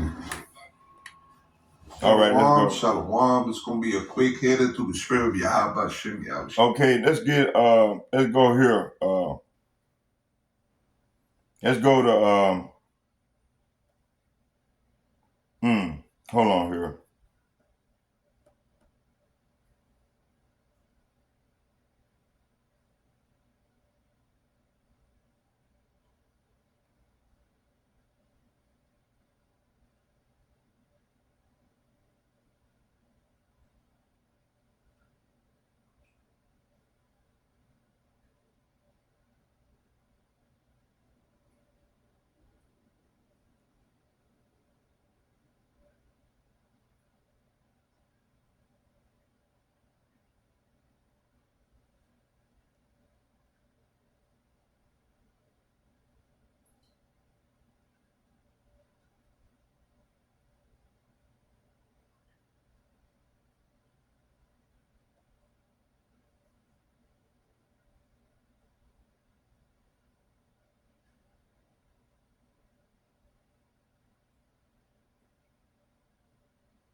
Y'all bear with me, I'm still here.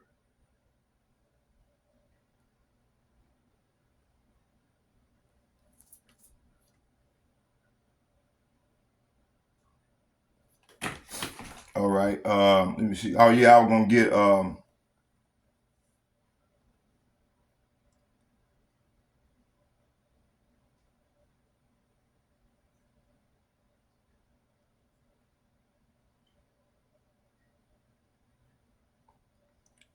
Ecclesiasticus.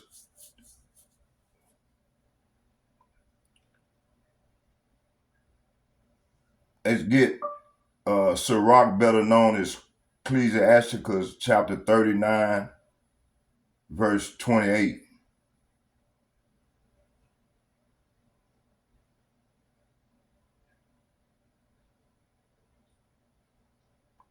All right. So this is what we seeing in the rebel, man. The Lord is putting spirits on them, man. All right, on the rebel, and then also these heathen nations, right? He's going after they as well. All right. Let's start here. It said, so Ecclesiastic, better known as Sirach, better known as Ecclesiasticus chapter 39, verse 28 in Apocrypha. So this section sits in a heavy prophetic passage about Yahweh Ba'ashem, Yahweh Shai governing even judgment in the unseen realm through appointed spirits. See? Sirach, better known as 39:28, context, quotes, and briefs. So when you read it, like, if I read it out of here, matter of fact, let's get it out of here first. Talk about the winds, all right, in my Bible. So let's go there and get it. Then I'll read both translations.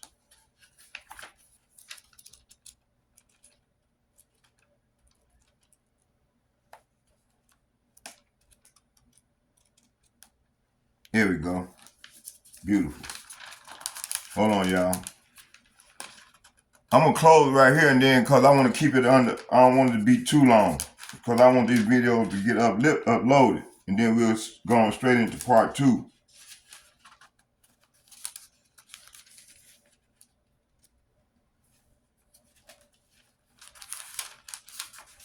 So, Sirach chapter 39, better known as Ecclesiasticus chapter 39, verse 28.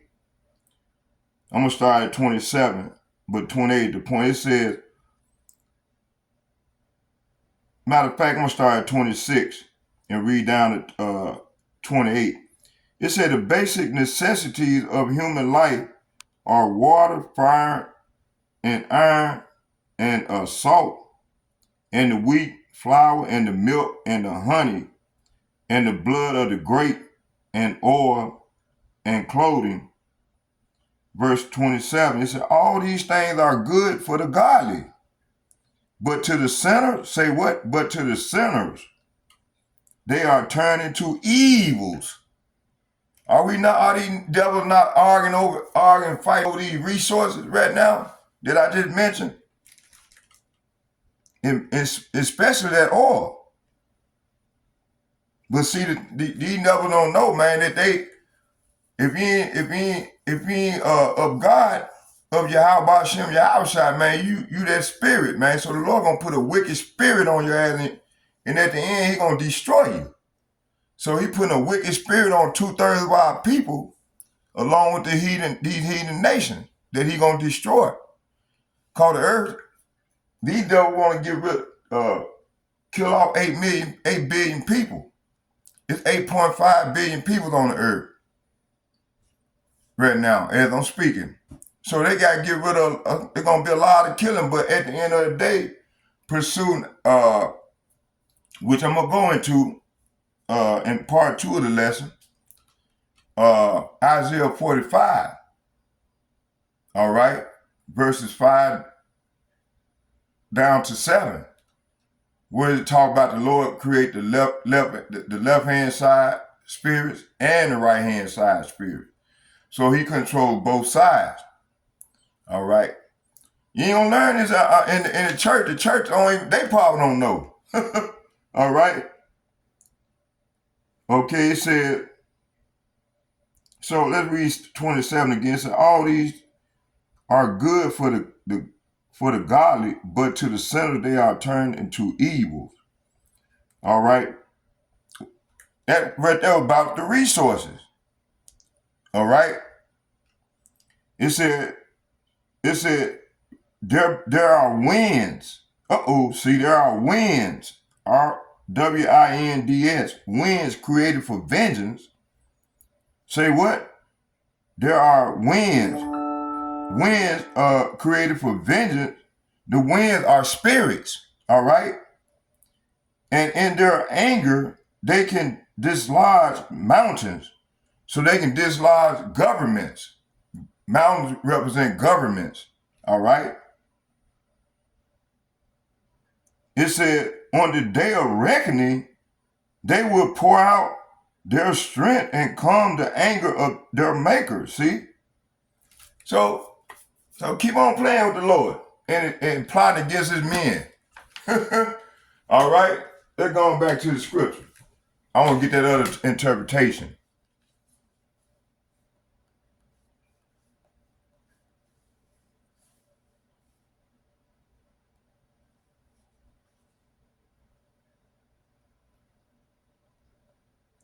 It said,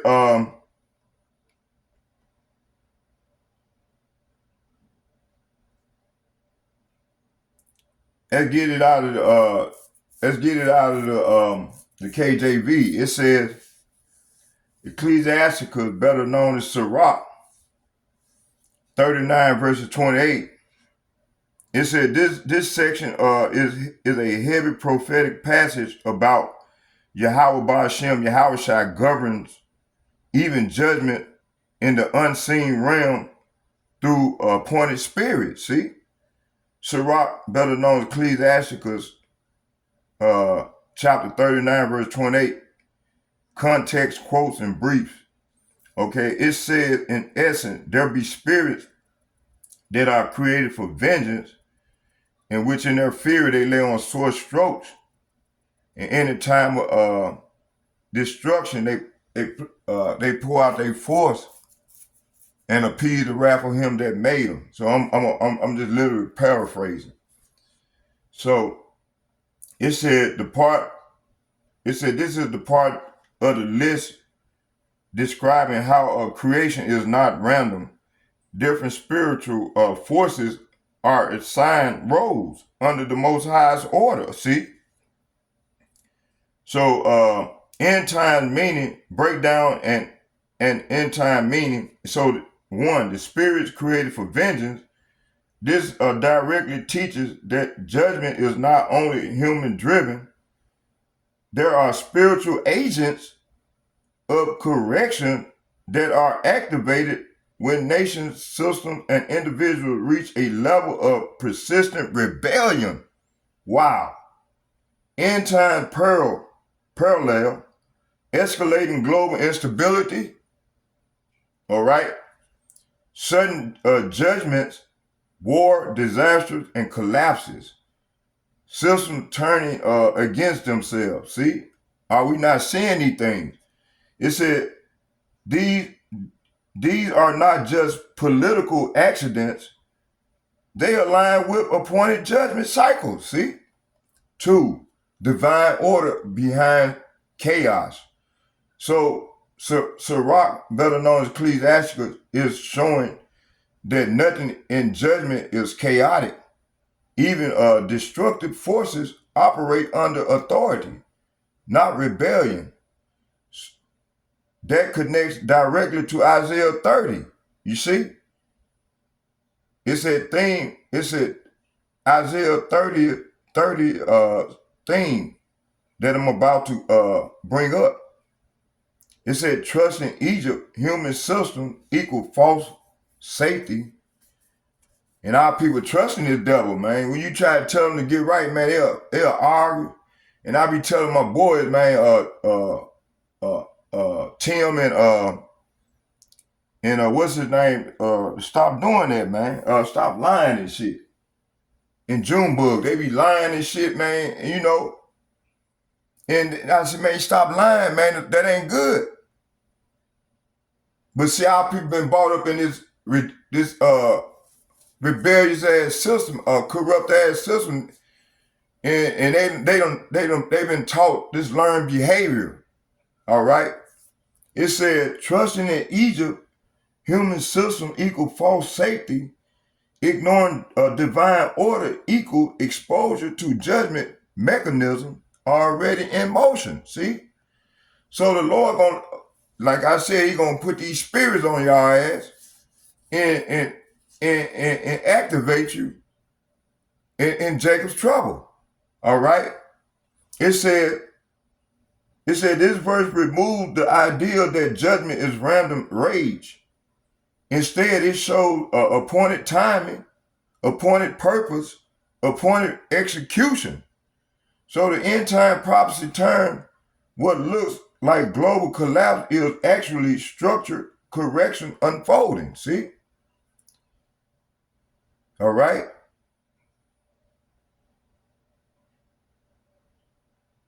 Did I get that? I didn't get that divine order behind chaos. Okay. So Sirach, better known as Ecclesiasticus, is showing that nothing in judgment is chaotic. Even destructive forces operate under authority, not rebellion. That connects directly to Isaiah 30 that I was bringing up, the verses that I brought up. Theme that I brought up. It said trusting Egypt / human system equal false safety. It said ignoring divine order equal exposure to judgment mechanism already in motion. 3, vengeance. It said vengeance is not emotional, it is structured. So this verse removed the idea that judgment is random rage. Instead, it showed appointed timing, appointed purpose, appointed execution, end time prophecy term. What looks like a global collapse is actually structured correction unfolding. All right. It said modern reflection. It said when you connect this to today's world, geopolitical tension, economic instability, and morale breakdown, institutional failure.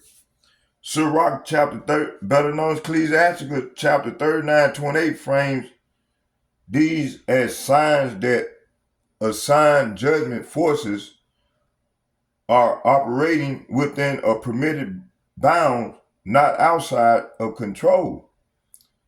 So the warning beneath it, the deeper message is not fear, it is alignment. It said those who are cling to worldly systems, like Isaiah 30 warns about Egypt, talking about America, end up exposes when those systems are no longer stable coverings. But those aligned with Yahweh Hashem Yahushua are not moved by the same forces. See? Okay? All right. So let's go into so Isaiah 30 in the verses I just read to you all. It said Yahweh Hashem Yahushua rebuke ancient Judah, talking about the southern kingdom, which consists of Levi, Benjamin, and Judah, for relying on foreign political alliances. Like to today, they doing the same thing. Egypt is talking about America right now. In modern sense, it's talking about America, the Western Hemisphere, which is America. All right. America is spiritual Egypt. It said instead of trusting his divine protection, prophetically, this mirrors the modern end of an age, a time of global perception, societal waywardness, and reliance on human systems rather than Yahweh Hashem Yahushua, breakdown and end times. All right. It said application verses 1 through 3. Yahweh Hashem Yahushua pronounces woe. That means death and destruction to those. It said woe. So Yahweh Hashem Yahushua pronounces woe. That means destruction on rebellious children who carry out a plan but not of his, and rely on the strength of Egypt. Okay, the application applies for today. Societies increasingly relying on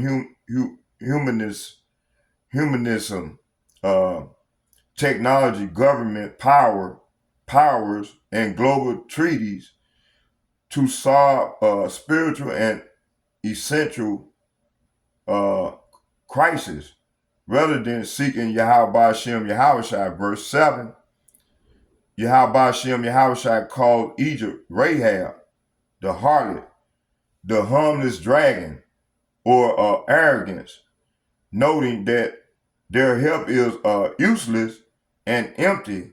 So the application it applied to world powers and human institutions promised salvation and security, but ultimately failed to deliver, resulting in shame and disgrace. Verse 8.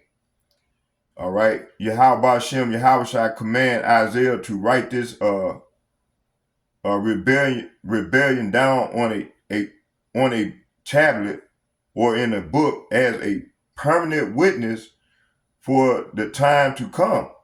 We're in that time. Or the latter day. We're in the latter day.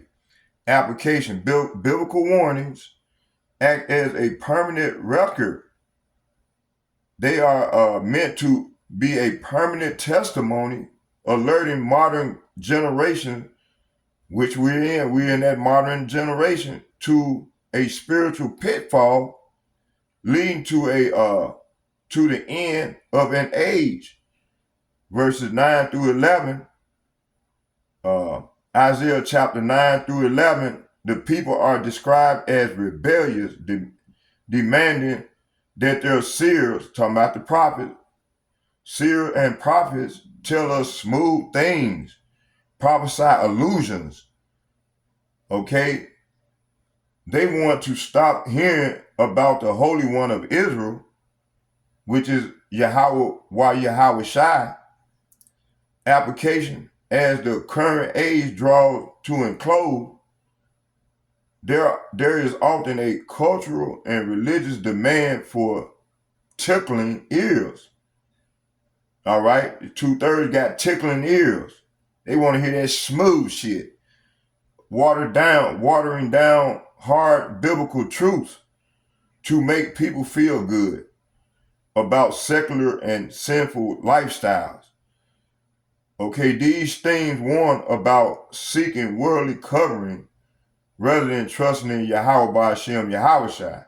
Historically, the prophetic and prophetically, the foundational message is that one's true strength is lies. In repentance, quietness, and trusting in God's plan, Yahweh Ba'Shem Yahweh Shai's plan, rather than in a worldly system.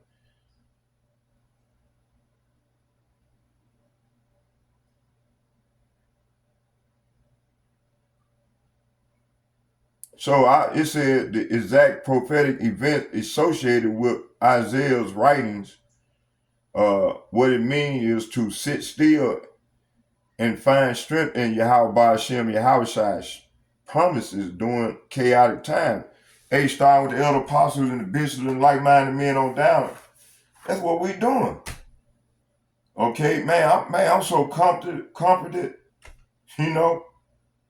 And I be laughing looking at these fools, man. The Lord put that spirit of marking these niggas, man.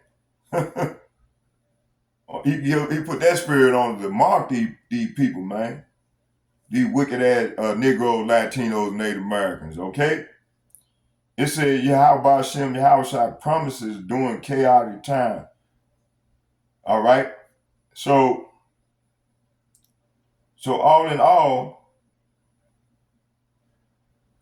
we can take Isaiah 30 deeper into a few ways depending on how, but we'll do that on a later time. Let's close with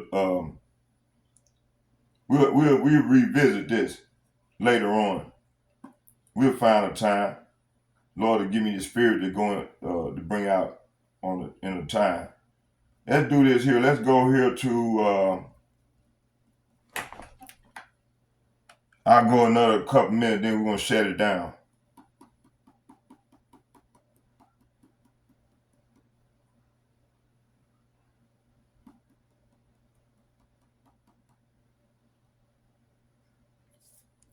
Let's go to Isaiah chapter 45, verses 5. It said, so Isaiah chapter 45 verses 5 is saying, all understanding begins with the Most High alone. There is no second power standing beside him. So all you Allah Akbar people, get that out of your mind, man. Allah is just a title. The Lord name, the Father and the Son have names. And we done gave y'all their name, but y'all gonna continue that course and receive judgment. Those that are Israelite, and like I said, how you can tell they gonna agree 100% of what we bring forth, and then they gonna get in line and start following the Lord's law, statutes and commandments, and following the prophets. Okay, they ain't gonna come up with their own breakdown of what. They're going to be saying the same thing we saying, and they're going to be calling on the Lord's name. That's how you can tell who they are. The speckled birds. It said the oneness of divine authority. Okay, all understanding begins with the Most High alone. Okay, there is no second power standing beside him. Nations operate under authority they do not see. Human systems often forget the source of rulership. So this unit establishes singular divine sovereignty clearly. Isaiah chapter 45 verses 5. I am Yahweh. Say what? I am Yahweh and there is none else. You know, it said, there is no God besides me. I girded thee, though thou hast not known me. See? So this declares absolute exclusivity of divine authority. No competing deity or power exists beside him. Even unaware nations are still under his control. All right? This removed fear of hidden equal forces. All rulership ultimately traces back to one source.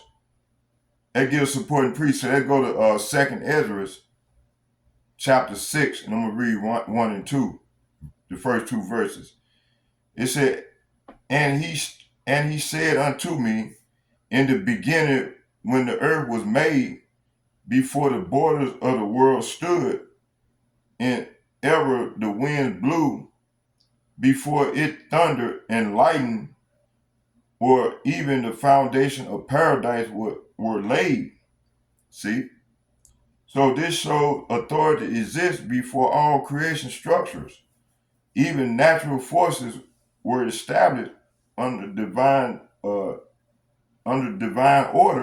Nothing precedes or competes with that foundation. Creation itself confirmed one governing source.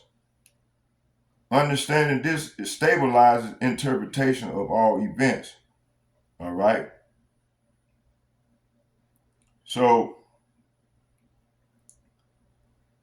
let's get 6. It said, the Most High declares himself across all directions of the earth. No nation is outside the reach of his authority. Truth is not hidden, but revealed through creation itself. Human systems often ignore what is already declared. This unit focuses on universal recognition of divine rule. So let's get Isaiah chapter 45 verses 6. It said that they may know, say what? That they may know from the rising of the sun from the western hemisphere, that there is none beside me. I am Yahweh Bahashem Yahushai, and there is none else. Okay? So this establishes that truth is globally evident. From the east to the west, his authority is declared. No regional or cultural system escapes this reality. The message is universal and not localized or hidden. All creation is meant to recognize one power. Okay? 2nd Ezra chapter 16, verse 62 and 63. 2nd Ezra chapter 16, verses 62 and 63. Yea, and Yahweh Ba'ashem Yahushai know all them that sin against him. Say what? Yea, and Yahweh Ba'ashem Yahushai know all them that sin against him, and therefore deliver he them into death and destruction. All right. For now are the plagues. See? It said, for now are the plagues come upon the whole earth. See? And ye shall remain in them. So the 2/3 wicked ass Israelites, they're going to remain in these plagues with these heathen nations. They're going to receive them arrows that they shooting. You see them arrows? It said, and ye shall remain in them, for Yahweh Bahashem Yahushai shall not deliver you, because ye have sinned against him. So the closing commentary. So this shows divine awareness extend across all humanity, and no action escape the knowledge of the Most High. judgment and awareness are global and not selective. The earth itself operates under moral accountability. Understanding this removes illusions of hidden escape.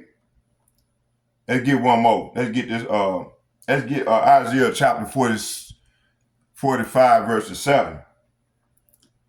So the source of all conditions. All right, and that's the name of this lesson, part 1. The source of all hidden conditions. So the Most High governs both light and darkness in creation. Nothing exists outside his declared authority and will. Peace and adversity are both under his control. Human understanding often separates what Scripture joins together. All right.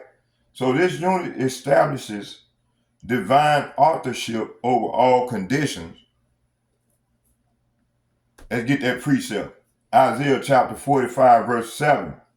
I form the light. Say what? I form the light and create darkness.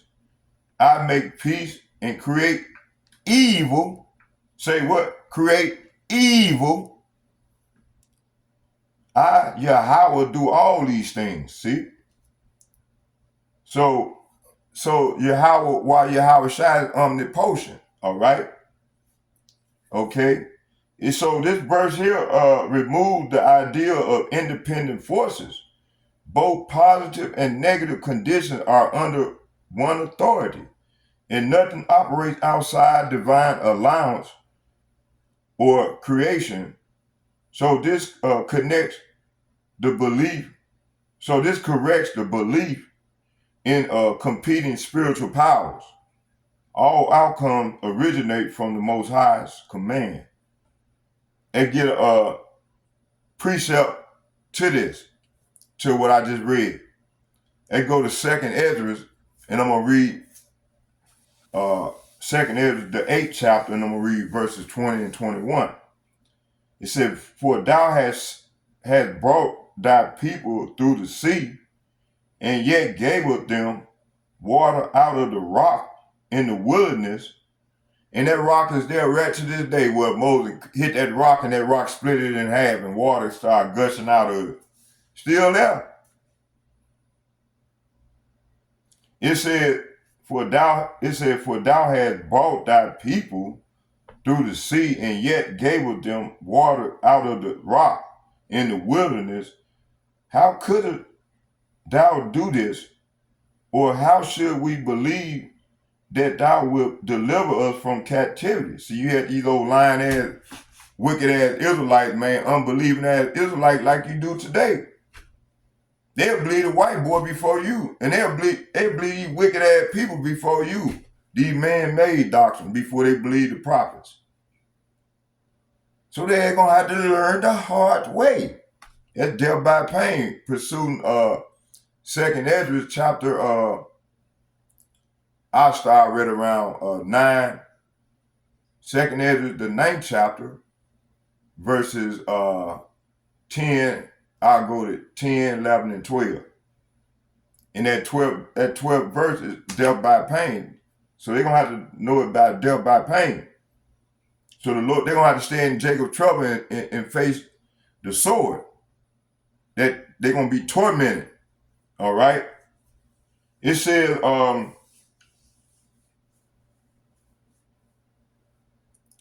so this shows, let's get 2nd Ezra, let's read that again. 2nd Ezra chapter 8, verse 20 and 21. It said, for thou hast brought thy people, talking about the Negroes, Latinos, and Native Americans, out of Egypt. It said, for thou hast brought thy people through the sea, and yet gavest them water out of the rocks in the wilderness. How couldst thou do this? Or how should we believe that thou wilt deliver us from captivity? So you got these unbelieving Israelites, man. And you got 2/3 of these niggas, they gonna cave in to this devil, man, to this man. this man is seeing to this this Revelation 13:16, which is that charagma. All roads lead to that charagma in the days to come. That's why everything is happening the way it is. And I did a lesson the other nights showing that this is that chip is the Lord's chip, man, for these faking it till make it Israelites. So he gonna see how faithful they are. Okay. So in closing commentary, it said this shows divine power. Say what? This shows divine power over natural and impossible conditions. What seems impossible is still under divine capability. Human doubt does not limit divine action. So the same power governs deliverance and judgment. Understanding this remove fear of worldly instability. All right. So I hope y'all are edified with the lesson, man. They're gonna get a prayer in close with a prayer. Barakatah Yahweh, Barakatah Yahweh Shai, Barakatah Yahweh, Barakatah Yahweh Shai, Barakatah Yahweh, Barakatah Yahweh Shai. Call Loyum, Yahweh Bahashem, Yahweh Shai, Bahashem, Rekak Kadash. All heavenly praise and honor and glory go to Yahweh Bahashem, Yahweh Shai, Bahashem, Rekak Kadash. All heavenly praise to the power, Yahweh Bahashem, Yahweh Shai. And second, I'd like to give double shouts and double honor to all the elder apostles and bishops of GMS who rule well. And salutation to the hopefully elect men, women, and children that's remain silent in the house of the Lord while the prophet bring forth, feed them. And double shouts and double honor to all the elder apostles. And third, I like to say shalom, shalom, shalom. That's the third woe. Shalom, shalom, shalom to all the like-minded men on down with myself that pushing this word in truth, sincerity. And fourth, I like to say shalom, shalom, shalom to all the like-minded sisters that's remaining silent in the assembly of the Lord and teaching the younger women and children. And may Yahweh Bahashem, Yahweh Shai be with us all as we go further into the great tribulation. Shalom, shalom, shalom. I hope you all edified for part one. Finish start part two in a minute here. Shalom, I'm out.